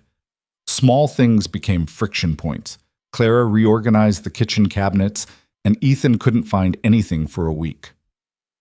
Ethan's habit of leaving his work boots by the door drove Clara crazy. They bickered about whose turn it was to do laundry, about whether Emma needed another layer of clothing, about what constituted an appropriate bedtime for Liam. I'm not trying to parent him, Clara said one evening after a disagreement about screen time. I'm just saying 2 hours of video games on a school night seems excessive. And I'm saying he's 10 years old and doing well in school. Let him have some fun. I am letting him have fun. I'm just suggesting maybe an hour and a half instead of 2. That's still you trying to parent him. The words came out harsher than Ethan intended, and he saw Clara flinch. I'm sorry, she said quietly. You're right. He's your son. I'll stay out of it. That's not what I meant. Ethan ran a hand through his hair, frustrated with himself. This is all new territory for me. Sharing parenting decisions, having someone else's opinion about how to raise him. I know, and I'm trying to find the balance between being involved and overstepping. Clara looked exhausted, and Ethan realized Emma had been up half the night teething. Maybe we should talk about this when we're both less tired. Yeah, good idea. But the conversation gnawed at Ethan. That night, after Claire had gone to bed early and Liam was asleep, he sat in the kitchen with a beer he didn't really want and thought about Rebecca. She would have known exactly how to navigate this. She would have had opinions about Liam's screen time and bedtime and diet, and they would have figured it out together because they'd been building that partnership from the beginning. With Clara, everything felt like negotiation, not because she was unreasonable, but because they were trying to create something without a blueprint. The next morning, Ethan woke early and made pancakes. It was his apology language, the way he said sorry without words. When Clara came into the kitchen with Emma on her hip, she took in the spread on the table and gave him a tired smile. Peace offering? She asked. Something like that. I was in jerk last night. You weren't a jerk, you were honest. Clara settled Emma into her high chair and started cutting up banana pieces. And you were right. I need to be more careful about boundaries with Liam. No, you need to feel like you can have opinions about our kids, both of them. But Ethan sat down across from her. You're not just the woman I married. You're Liam's stepmom and Emma's mom, and that means you get a say in how we raise them. Even when we disagree? Especially when we disagree. That's how we figure out what works. Clara reached across the table and took his hand. We're going to mess this up sometimes, aren't we? Probably a lot, but we'll figure it out. They ate breakfast together, Emma making a spectacular mess with her banana, and the tension from the night before eased. It wasn't perfect, but it was real, and somehow that felt more solid than perfect ever could. As Emma approached her first birthday, the differences in their parenting styles became more apparent. Clara was cautious, researching every milestone and every potential danger. Ethan was more relaxed, having survived Liam's toddler years and learned that kids were more resilient than they seemed. She's fine, Ethan said one afternoon when Clara panicked because Emma had put a leaf in her mouth at the park. She could choke or it could be poisonous. It's a maple leaf. She's fine. You don't know that. Clara. Ethan gently removed the soggy leaf from Emma's grasp and wiped her mouth. See? Fine. No choking, no poisoning, no disaster. Clara took a shaky breath. I know I'm being overprotective. You're being a first-time mom. It's normal. You weren't like this with Liam. I was exactly like this with Liam. Ask my old landlord about the time I called 911 because he sneezed weird. Despite herself, Clara laughed. Really? Really. Turned out he had a piece of lint in his nose. The paramedics were very understanding. Emma, oblivious to the drama she'd caused, crawled toward a pile of leaves with single-minded determination. Liam, who'd been playing on the swings, jogged over. Can I take her down the slide? He asked. The baby slide, Clara said immediately. I was thinking the regular one. I'll hold her. Liam, she's not even one yet. But she loves going fast. Watch. Liam scooped up his sister and spun in a gentle circle. Emma shrieked with laughter, her whole face lighting up. Clara looked at Ethan, clearly torn between caution and the evidence of Emma's joy. Baby slide, Ethan said. Compromise. Liam grinned. Deal. Watching his son carry his daughter toward the playground equipment, Ethan felt Clara relax beside him. He's really good with her, she said. He loves her, and she adores him. It was true. Emma's face transformed whenever Liam entered a room. He was her favorite person, the one who could make her laugh when she was fussy, who knew exactly how to play peekaboo to get the biggest giggles. Do you think about having more? Clara asked suddenly. The question caught Ethan off guard. More kids? Yeah, I know Emma wasn't exactly planned in the traditional sense, but now that we're married and everything's settled, she trailed off. Never mind. Forget I asked. No, it's a fair question. Ethan thought about it. I don't know. Part of me thinks we have a good thing going. Liam's getting older and more independent. Emma's past the worst of the baby stage. Adding another one would reset the clock. But I also love being a dad, and I love watching you be a mom. He looked at her. What do you want? I don't know either. Sometimes I look at Emma and think how perfect she is, and maybe we should just be grateful for what we have. But other times I wonder if she'd like a sibling closer to her age, someone to grow up with. We don't have to decide right now. No, but we should think about it. They sat on the park bench watching their kids play, the question hanging between them, not urgent but present. Emma's first birthday party was a chaotic affair with too many balloons and a smash cake that ended up everywhere except in Emma's mouth. She was delighted by the attention, the presents, the singing, even if she had no concept of what a birthday actually meant. Liam had helped plan the party, insisting on a dinosaur theme even though Emma was too young to care. She loves dinosaurs, he'd argued. She's 10 months old. She doesn't know what dinosaurs are. She will when she's older. This way we have pictures to show her. So they had dinosaur plates and dinosaur decorations, and a cake shaped like a stegosaurus. Clara's parents came, and Ethan's friend from the garage brought his family. The house was full of noise and laughter and the beautiful chaos of celebration. Later, after everyone had gone home and Emma was asleep in her crib surrounded by new toys, Ethan found Clara in the nursery just watching their daughter sleep. Hard to believe it's been a year, she said softly. Hardest year of my life, Ethan said, wrapping his arms around her from behind. And the best? And the best. Clara leaned back against him. I keep thinking about that night I knocked on your door. How terrified I was. How certain I was that you'd say no. What would you have done if I had? Probably gone to a sperm bank, been a single mom, built a different life. She turned to face him. But I'm so glad I don't have to know. This life, this family, it's better than anything I imagined. As fall arrived and Emma started taking her first wobbly steps, new challenges emerged. She was into everything, pulling books off shelves, opening cabinets, climbing furniture with a fearlessness that gave Clara heart palpitations. She's going to kill herself, Clara said, pulling Emma away from the stairs for the third time in 10 minutes. We need a baby gate, Ethan said. We have a baby gate. She figured out how to open it. Already? She's terrifyingly smart.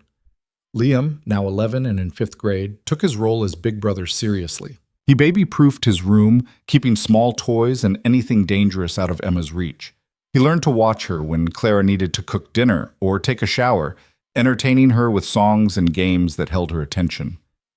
You're really good at this, Clara told him one afternoon, watching him stack blocks for Emma to knock down over and over without complaint. Liam shrugged.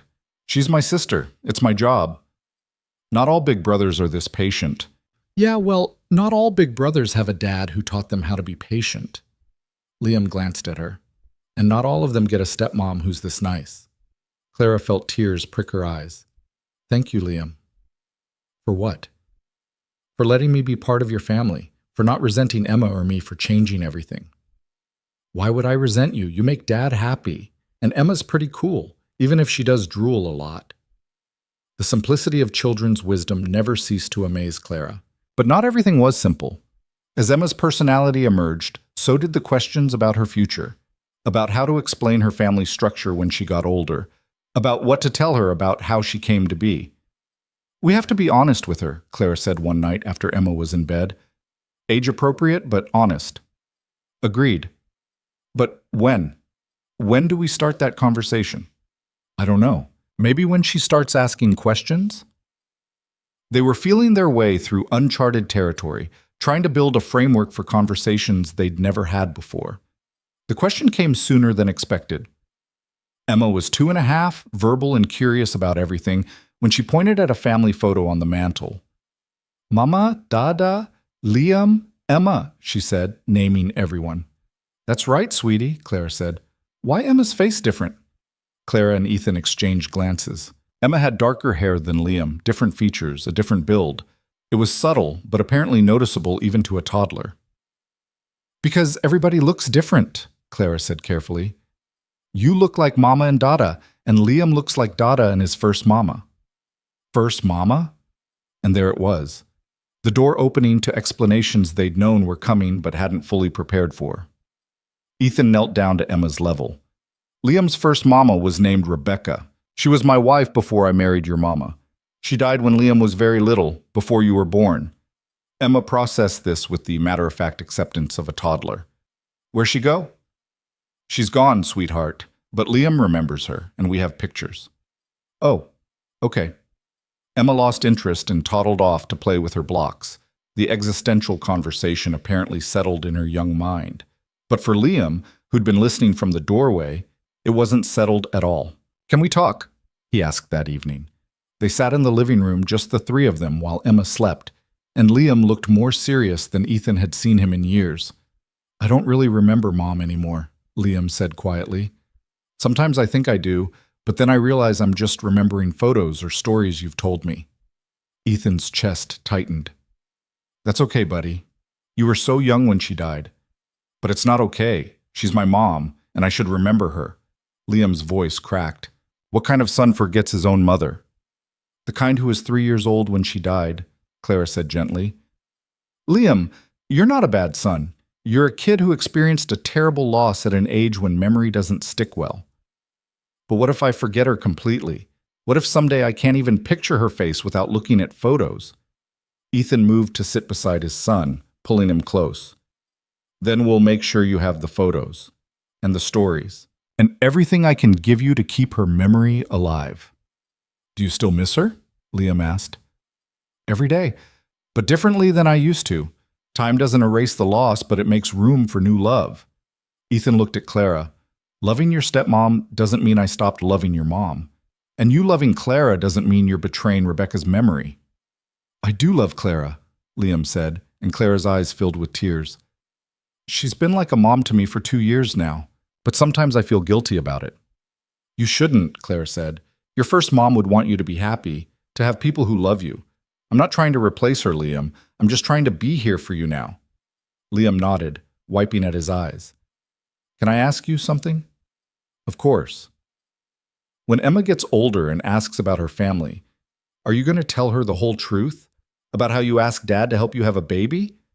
It was a fair question, and one they debated privately. Yes, Clara said. We're going to tell her the truth in a way she can understand. That I wanted a baby very much. That your dad was kind enough to help me, and that we fell in love while we were creating her. What if she feels weird about it? Then we'll help her process those feelings. But I hope she'll understand that love comes in lots of forms, and families can be built in lots of ways. Liam was quiet for a moment, then said something that surprised them both. I think it's kind of cool, actually, that you chose each other and chose to make Emma. Most kids just happen by accident, but Emma was really, really wanted. You were really wanted too, Ethan said firmly. I know, but it's different with Emma.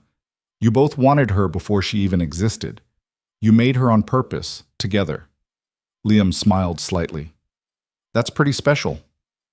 Later, after Liam had gone to bed, Ethan and Clara sat on the back porch in the cool night air. He's growing up so fast, Clara said. Too fast. Are we doing this right? All of this? I have no idea. But I think we're doing our best, and that has to count for something. Clara leaned her head on his shoulder.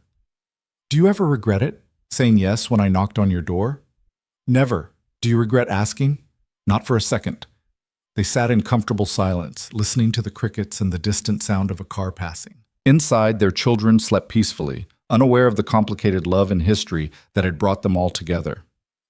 As Emma approached 3 years old, she became more aware of family dynamics. She noticed that some of her friends at preschool had 2 parents, some had 1, some had grandparents raising them, some had 2 moms or 2 dads.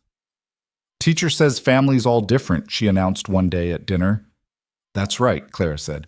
Families come in all shapes and sizes. We got Mama, Dada, Liam, and Emma. That's 4. That's right. And we got Grandma Carol and Grandma Susan and Grandpa Mike.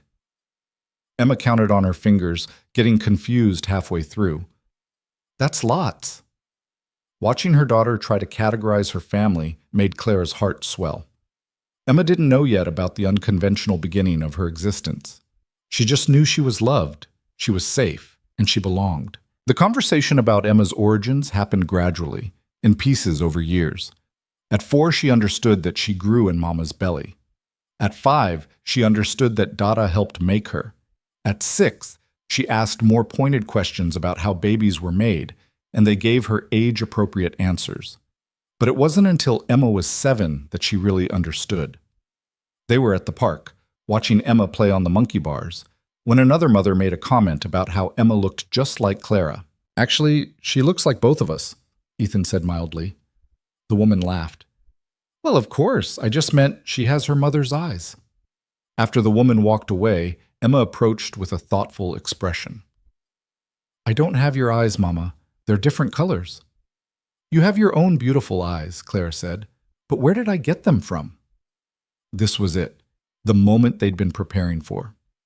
"Let's sit down," Ethan said, guiding them to a bench. "We want to explain something to you about our family." They told her the story as honestly as they could, about how Mama had wanted a baby very much, about how Dada had agreed to help, about how they'd fallen in love while creating her. Emma listened with the serious concentration of a 7-year-old processing big information. "So you're my real dad," she said to Ethan, "and you're my real mom," she said to Clara. "But you weren't married when I was born?" "That's right. We got married when you were a baby." "Why?" "Because we loved each other and wanted to be a family." Emma thought about this. "Did you know you were going to love each other when you decided to make me?"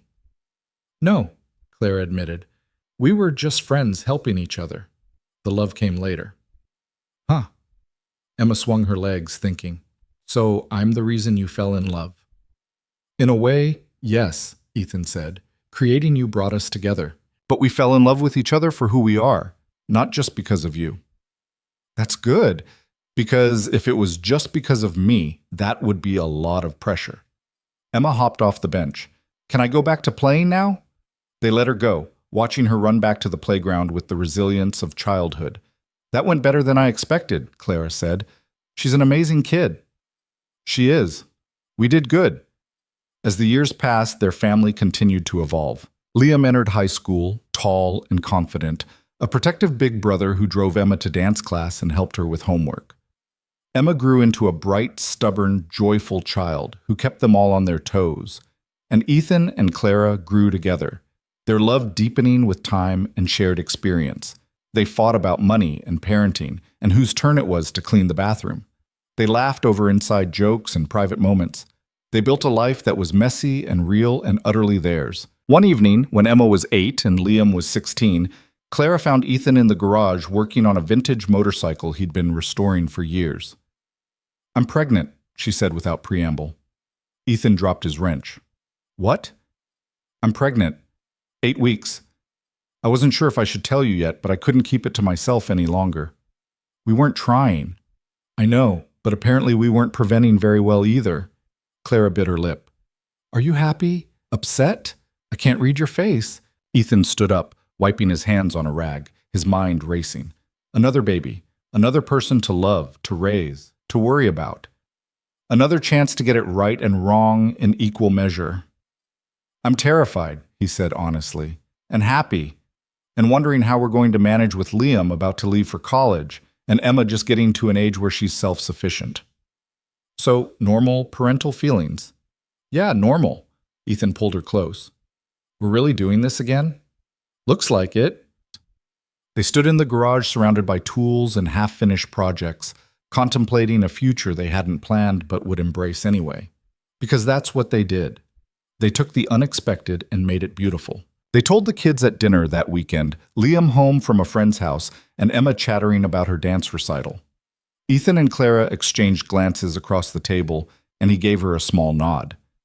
"We have some news," Clara said, setting down her fork. Liam looked up immediately, teenager instincts kicking in. "What kind of news?" "The good kind, we hope." Clara took a breath. "I'm pregnant. You're both going to have another sibling." Emma's eyes went wide. "Really? A baby?" "Really. Can it be a sister? I want a sister." "We don't know yet, sweetie. It's too early to tell." Liam was quieter, his expression thoughtful. "When are you due?" "Late March? Early April? That's right before I graduate." Liam set down his own fork. "Are you guys okay? I mean, this wasn't planned, right?" "No, it wasn't planned," Ethan admitted. "But we're okay. Surprised, but okay. I'm going to be a big sister." Emma was already planning, her imagination running wild. I can teach the baby everything, like how to tie shoes and how to draw, and the baby won't be able to do any of that for a while, Clara said, smiling despite her nerves. Babies are pretty helpless at first. I remember, Liam said quietly, and Ethan knew he was thinking about Emma's infancy. It's a lot of work. It is, which is why we wanted to tell you both now, so you know what to expect. Emma was bouncing in her seat with excitement, but Liam's reaction was more measured. Later, after Emma had gone to bed still talking about baby names, Liam found Ethan in the living room. Can I ask you something? Liam said, settling into the armchair. Always. Are you scared? Ethan considered lying, giving his son the confident answer a parent was supposed to give. But they'd built this family on honesty. Terrified, he admitted. I'm 42 years old. By the time this baby graduates high school, I'll be 60. That's assuming everything goes well, which at our age isn't guaranteed. But you're happy about it too? Yeah, I am. Your stepmom and I, we've built something good here. Another kid will change things, make them harder, but it'll also make them richer. Ethan looked at his son. What about you? How are you really feeling? Liam was quiet for a long moment. Honestly, part of me is excited. I love being a big brother. Emma's pretty great, even when she's annoying. And the other part? The other part is worried about you guys. About Clara specifically. She's not as young as she was with Emma, and pregnancy is risky. What if something goes wrong? The fear in his son's voice cut deep. Liam had already lost one mother. The thought of losing another, even if Clara was technically his stepmother, was clearly weighing on him. We're being careful, Ethan assured him. Clara's already seeing her doctor regularly. They're monitoring everything closely. But you can't guarantee she'll be okay. No, I can't. But I can promise that we're doing everything right and that whatever happens, we'll face it together. Liam nodded, but the worry didn't leave his eyes. The pregnancy was harder than Clara's first. Morning sickness lasted well into the second trimester, and she was exhausted in a way she hadn't been with Emma. At 38, her body was less resilient, less forgiving of the demands being placed on it. I feel ancient, she said one afternoon, struggling to get comfortable on the couch while Emma did homework at the coffee table. You're not ancient, Emma said seriously. Ancient is like 100 years old. You're only 38. Thanks, sweetheart. Very reassuring. Ethan took on more of the household duties, doing most of the cooking and cleaning while Clara rested. Liam helped where he could between school and his part-time job at the hardware store. Even Emma pitched in, bringing Clara water and crackers without being asked. The 20-week ultrasound brought both relief and revelation. The baby was healthy, developing normally, and very clearly a boy. A boy, Clara said, staring at the screen with wonder. We're having a boy. Emma, who'd been hoping for a sister, processed this news with 8-year-old pragmatism. Boys are okay too, I guess. At least he can play with Liam's old toys. They started preparing the nursery, painting the walls a soft sage green, and assembling furniture that seemed much heavier than Ethan remembered. His back protested the effort, reminding him that he wasn't in his 20s anymore. We're getting old, he said to Clara one evening, rubbing his lower back. Speak for yourself. I'm in my prime. Your prime involves falling asleep at 7 p.m. every night. Growing a human is exhausting work. Clara patted her growing belly. You try it sometime. As fall turned to winter, they settled on a name, Owen. It meant young warrior, which felt fitting for a baby joining their unconventional family. He'd need to be a warrior to keep up with Emma's energy and navigate the complexity of their family's story. Liam was preparing for college, filling out applications and stressing over essays. He'd been accepted to Oregon State, just 2 hours away, planning to study engineering. Ethan was proud and heartbroken in equal measure, watching his firstborn prepare to leave. You'll still come home on weekends, right? Emma asked Liam one evening. Some weekends. But I'll have studying and probably a job. But you'll come home to see me and the baby? Of course I will, Squirt. Liam ruffled her hair. You're stuck with me as a brother forever. The comment made Ethan think about family, about the bonds they'd created that went beyond biology. Liam could have resented Clara and Emma for changing his family structure, could have pulled away when things got complicated. Instead, he'd embraced them fully, becoming the kind of big brother every kid deserved. Christmas that year was bittersweet. It was Liam's last before college, Clara was visibly pregnant and uncomfortable, and Emma was old enough to sense the changes coming. They took family photos in front of the tree, all four of them plus the promise of Owen growing beneath Clara's sweater. "Everyone smile," Ethan said, setting the timer on the camera. "Owen can't smile yet," Emma pointed out. "He doesn't even have a face." "He has a face, sweetie. We just can't see it yet." "That's weird." The photo captured them mid-laugh, imperfect and real, a family in transition. January brought complications. Clara's blood pressure started climbing, and her doctor put her on modified bed rest. She was frustrated, confined to the couch while the world moved on without her, but she complied because Owen's health depended on it. "I hate this," she said one afternoon while Ethan folded laundry and Emma colored quietly nearby. "I hate being useless." "You're not useless. You're growing our son. I'm lying on a couch getting fat while you do everything. You're following doctor's orders and keeping yourself and Owen safe. That's not useless." But Ethan could see the toll it was taking on her, the restless energy with nowhere to go, the guilt of watching him shoulder everything. He tried to reassure her, but the truth was he was exhausted too. Working full-time, managing the household, caring for Emma, and worrying about Clara and Owen left him running on fumes. Liam noticed during one of his weekend visits home. "Dad, you look terrible," he said bluntly. "Thanks. That's exactly what I needed to hear. I'm serious. When's the last time you slept more than 5 hours?" Ethan couldn't remember. "I'm fine." "You're not fine. You're going to burn out. And then where will we be?" Liam set down his backpack. "I'm staying home this weekend. I'll handle Emma and the house stuff. You're going to sleep." "Liam, you have studying. I can study here. Dad, let me help, please." The sincerity in his son's voice broke through Ethan's stubborn independence. "Okay, thank you." That weekend, Liam took Emma to the park, made meals, did laundry, and let Ethan sleep for 12 hours straight. When Ethan finally emerged from the bedroom, he found Liam in the kitchen making breakfast while Emma set the table. "You didn't have to do all this," Ethan said. "Yeah, I did. You've been taking care of all of us for years. Let us take care of you for once." The simple statement made Ethan's throat tight. His son had grown into a remarkable young man, and he hadn't even fully noticed it happening. February brought another scare. Clara started having contractions at 34 weeks, too early for Owen to be born safely. They rushed to the hospital, Ethan gripping her hand while Liam stayed home with Emma. "It's too soon," Clara kept saying. "He's not ready." "They're going to stop it," Ethan assured her, though his own fear was choking him. "They have medicine for this." The doctors managed to stop the contractions, but they kept Clara overnight for observation. Ethan stayed with her, sleeping in the uncomfortable hospital chair and waking every time a monitor beeped. "I'm scared," Clara whispered in the darkness. "Me too. What if I can't do this? What if my body can't handle it?" "Your body has already done amazing things. It created Emma. It's creating Owen. Trust it." "I'm not as young as I was with Emma." "No, but you're stronger than you think."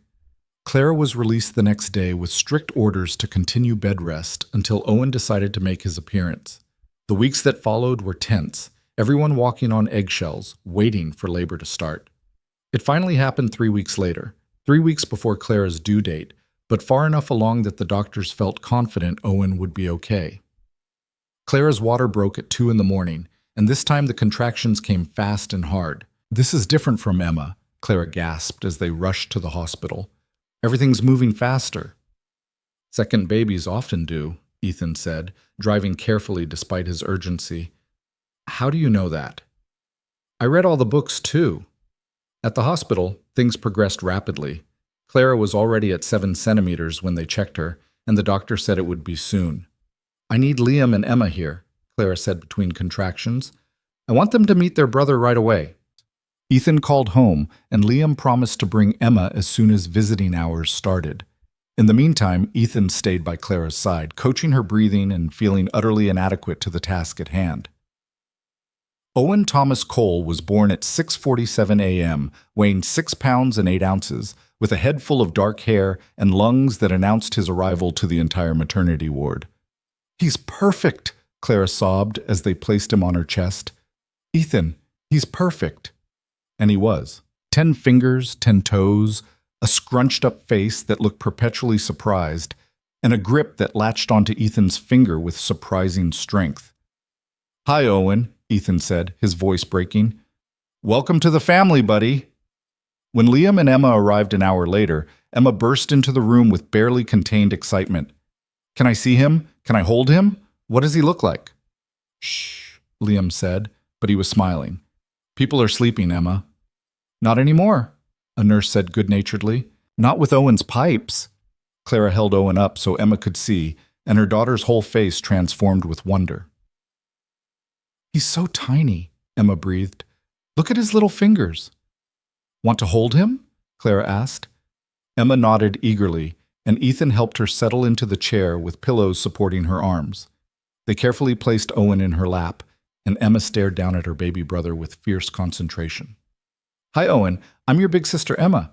I'm going to teach you everything important, like how to tie your shoes and what cartoons are the best, and how to avoid eating Brussels sprouts. Liam laughed. Good priorities, Emma. Your turn, Clara said, looking at Liam. Their 16-year-old son looked uncertain. I don't want to hurt him. You won't. Come here. Liam took Emma's place in the chair, and Ethan placed Owen in his arms. Watching his teenage son hold his newborn son created a strange loop of time and memory. 16 years ago, Ethan had held Liam like this, brand new and perfect and terrifying. Now Liam was holding Owen with the same mixture of awe and fear. He's so small, Liam said softly. Was I this small? You were actually bigger, 8 pounds, 9 ounces. Wow. Liam looked down at Owen, who'd stopped crying and was making small squeaking noises. Hey, little brother, I'm Liam. I'm going to college soon, but I promise I'll come visit a lot. And when you're older, I'll teach you all the important stuff Dad taught me. The moment was so perfect it hurt. Ethan looked around the hospital room at his family, Clara exhausted but radiant, Emma chattering about all the things she and Owen would do together, Liam holding his baby brother with surprising tenderness, and felt overwhelming gratitude. They'd built this. From grief and loneliness and an impossible request on a rainy October night, they'd built something beautiful. The first weeks with Owen were harder than Ethan remembered. Newborns were exhausting under the best circumstances, but with Clara recovering from delivery and Ethan back at work and Emma needing attention and Liam preparing for graduation, the household teetered on the edge of chaos. But they managed. They took turns with night feedings. They accepted help from neighbors who brought meals. They lowered their standards for housekeeping and learned to function on minimal sleep. Emma was a devoted big sister, singing to Owen when he cried and bringing Clara diapers before she even asked. Liam came home every weekend to help, studying between diaper changes and somehow maintaining his grades despite the disruption. Ethan watched his family adapt and evolve, making room for this new person in ways both practical and emotional. Owen became the center of their universe, his needs dictating schedules and sleep and everything else. But slowly, they found their rhythm. Owen started sleeping for longer stretches. Clara healed and regained her energy. The fog of early parenthood began to lift, and they could see clearly again. Liam's graduation in June was emotional.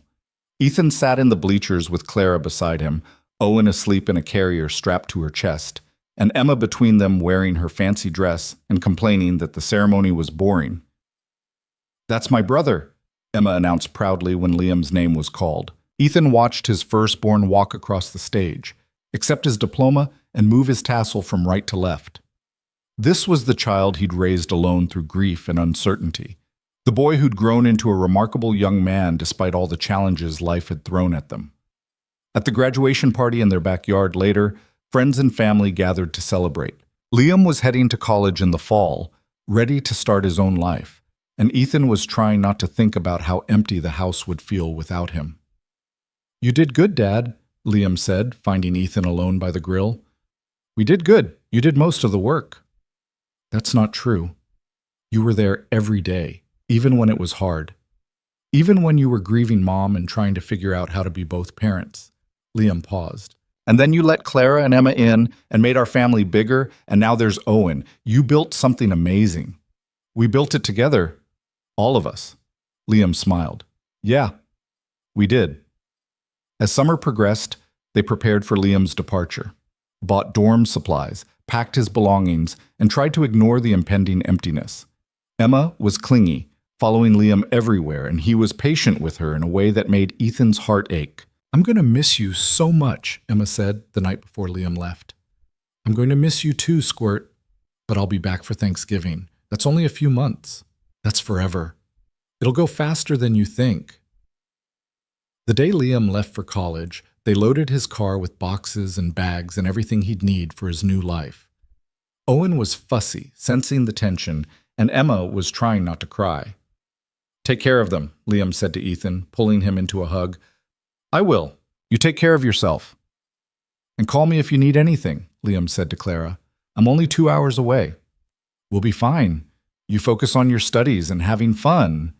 And make good choices," Emma added, clearly parroting something she'd heard adults say.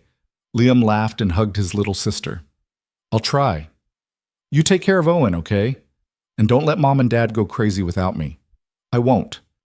They waved as Liam drove away, standing in the driveway until his car disappeared around the corner. Then Emma burst into tears and Clara wasn't far behind, and even Ethan felt his eyes burning. "He'll be back," Ethan said, pulling them both close while Owen gurgled obliviously from his carrier. "He'll be back." But the house felt wrong without Liam. His absence was a physical presence, his empty chair at dinner a reminder of how things had changed. Emma moped for weeks, and even Owen seemed to look around for his big brother. Slowly, they adjusted. Emma threw herself into school and dance. Owen grew and changed daily, his personality emerging. Clara returned to part-time work at the library, grateful for adult conversation and structure. And Ethan learned to navigate this new phase of fatherhood, with 1 child launched and 2 still at home. True to his word, Liam came home for Thanksgiving. Emma tackled him at the door, and even Owen seemed to recognize him, reaching out his chubby arms to be held. "Look how big he's gotten," Liam marveled, holding his 4-month-old brother. "He wasn't doing this last time I saw him." "He's growing too fast," Claire said. "They all do." That Thanksgiving, sitting around the table with all 5 of them together, Ethan felt profoundly grateful. Not just for the food or the day, but for the journey that had brought them here, for the knock on the door that had changed everything, for the courage to say yes to something impossible. "What are you thankful for?"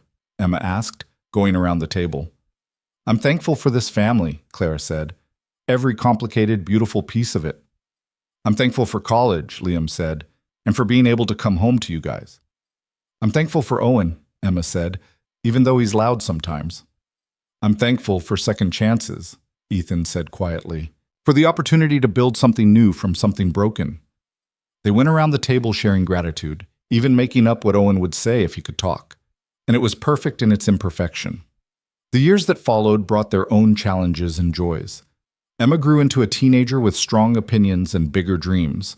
Owen became a toddler, then a preschooler, keeping them young and exhausted in equal measure. Liam visited when he could, brought home a girlfriend, then a fiancée, then news that he was going to graduate school. Clara and Ethan grew older together, their love deepening with time and shared experience. They fought about money and parenting and whose turn it was to handle the latest crisis. They laughed at inside jokes and private moments. They built a life that was messy and real and utterly theirs. One evening when Owen was 5 and Emma was 13 and Liam was home for the weekend with his fiancée Sarah, they gathered in the backyard for a barbecue. Owen was playing with the dog they'd adopted. Emma was showing Sarah her dance routine, and Liam was helping Ethan at the grill. "Dad," Liam said quietly, "I want to ask you something." "Shoot." "Sarah and I are getting married next summer, and I want you to be my best man." Ethan felt his throat tighten. "I'd be honored. And I was thinking about Mom, about Rebecca." Liam paused. "Is it okay if we include her somehow? Maybe a moment of silence or a photo? I want to acknowledge that she was part of my story, even if she's not here to see this." "I think that's beautiful, Liam. And yes, it's more than okay." They stood there together, father and son, watching their family gathered in the golden evening light. "You know what's crazy?" Liam said. "If Mom hadn't died, none of this would exist. Not Emma, not Owen, not Clara. This whole family wouldn't be here." "I know. Does that make you feel guilty?" Like you're glad something terrible happened because it led to something good? Ethan thought about it carefully. No, I'm not glad Rebecca died. That pain is still there, and it always will be. But I'm grateful that when Clara knocked on my door asking for help, I was brave enough to say yes. That out of grief, we managed to build something beautiful. Do you think Mom would approve of all of this? I think your mom would want me to be happy, to give you siblings and build a life worth living. She'd probably tell me I took too long to figure it out. Liam smiled. Yeah, she probably would. Clara appeared beside them, Owen on her hip. The chef and his assistant are being suspiciously quiet over here. Just talking, Ethan said, pulling her close with his free arm. About anything important? About how lucky we are, Liam said simply. That night, after everyone had gone to bed and the house was finally quiet, Ethan found himself standing in the hallway looking at the photos on the wall. There was one of Rebecca holding newborn Liam, one of Clara pregnant with Emma, one of their wedding day, one of Liam's graduation, snapshots of a life pieced together from loss and hope and stubborn determination to keep going. Clara emerged from their bedroom in her pajamas. Can't sleep? Just thinking. About that night you knocked on my door. About how terrified we both were. Clara moved to stand beside him, studying the photos. I was so sure you'd say no. I had this whole speech prepared about why it made sense, but I was convinced you'd think I was crazy. I did think you were crazy. I also thought I was crazy for saying yes. Best crazy decision we ever made. Agreed. They stood there in the quiet hallway, two people who'd found each other in the most unlikely way and built something that defied explanation. Their family wasn't traditional, it wasn't simple, but it was theirs, and it was real, and it was enough. Years later, when Owen was in high school and Emma was preparing for college, and Liam had children of his own, people would sometimes ask how Clara and Ethan's story began. The question usually came up at family gatherings or when new friends learned about their age gap and the spacing between their children. Ethan's answer was always the same. It started with a knock on the door, he'd say, and the courage to say yes to something impossible. Claire would add, we built our family from grief and hope and the belief that love doesn't follow a script. And their children would nod, understanding that their family's origin story was unconventional but beautiful, messy but real, and exactly what it needed to be. Because sometimes the best things in life come from the most unexpected places. Sometimes family is built rather than born. And sometimes saying yes to an impossible request on a rainy October night leads to everything you never knew you needed. The Cole family was proof of that. A mechanic, a librarian, and 3 children who shared love, if not always biology. A family built on honesty, courage, and the willingness to take a chance on something that made no logical sense but every emotional sense. They weren't perfect. They fought and struggled and made mistakes. But they were real. And they were together. And that was more than enough. In the end, that's all any family really is. A group of people who choose each other, day after day, through joy and grief and everything in between, who build a life together from whatever materials they're given and call it home. And home, as it turned out, was exactly where they were meant to be.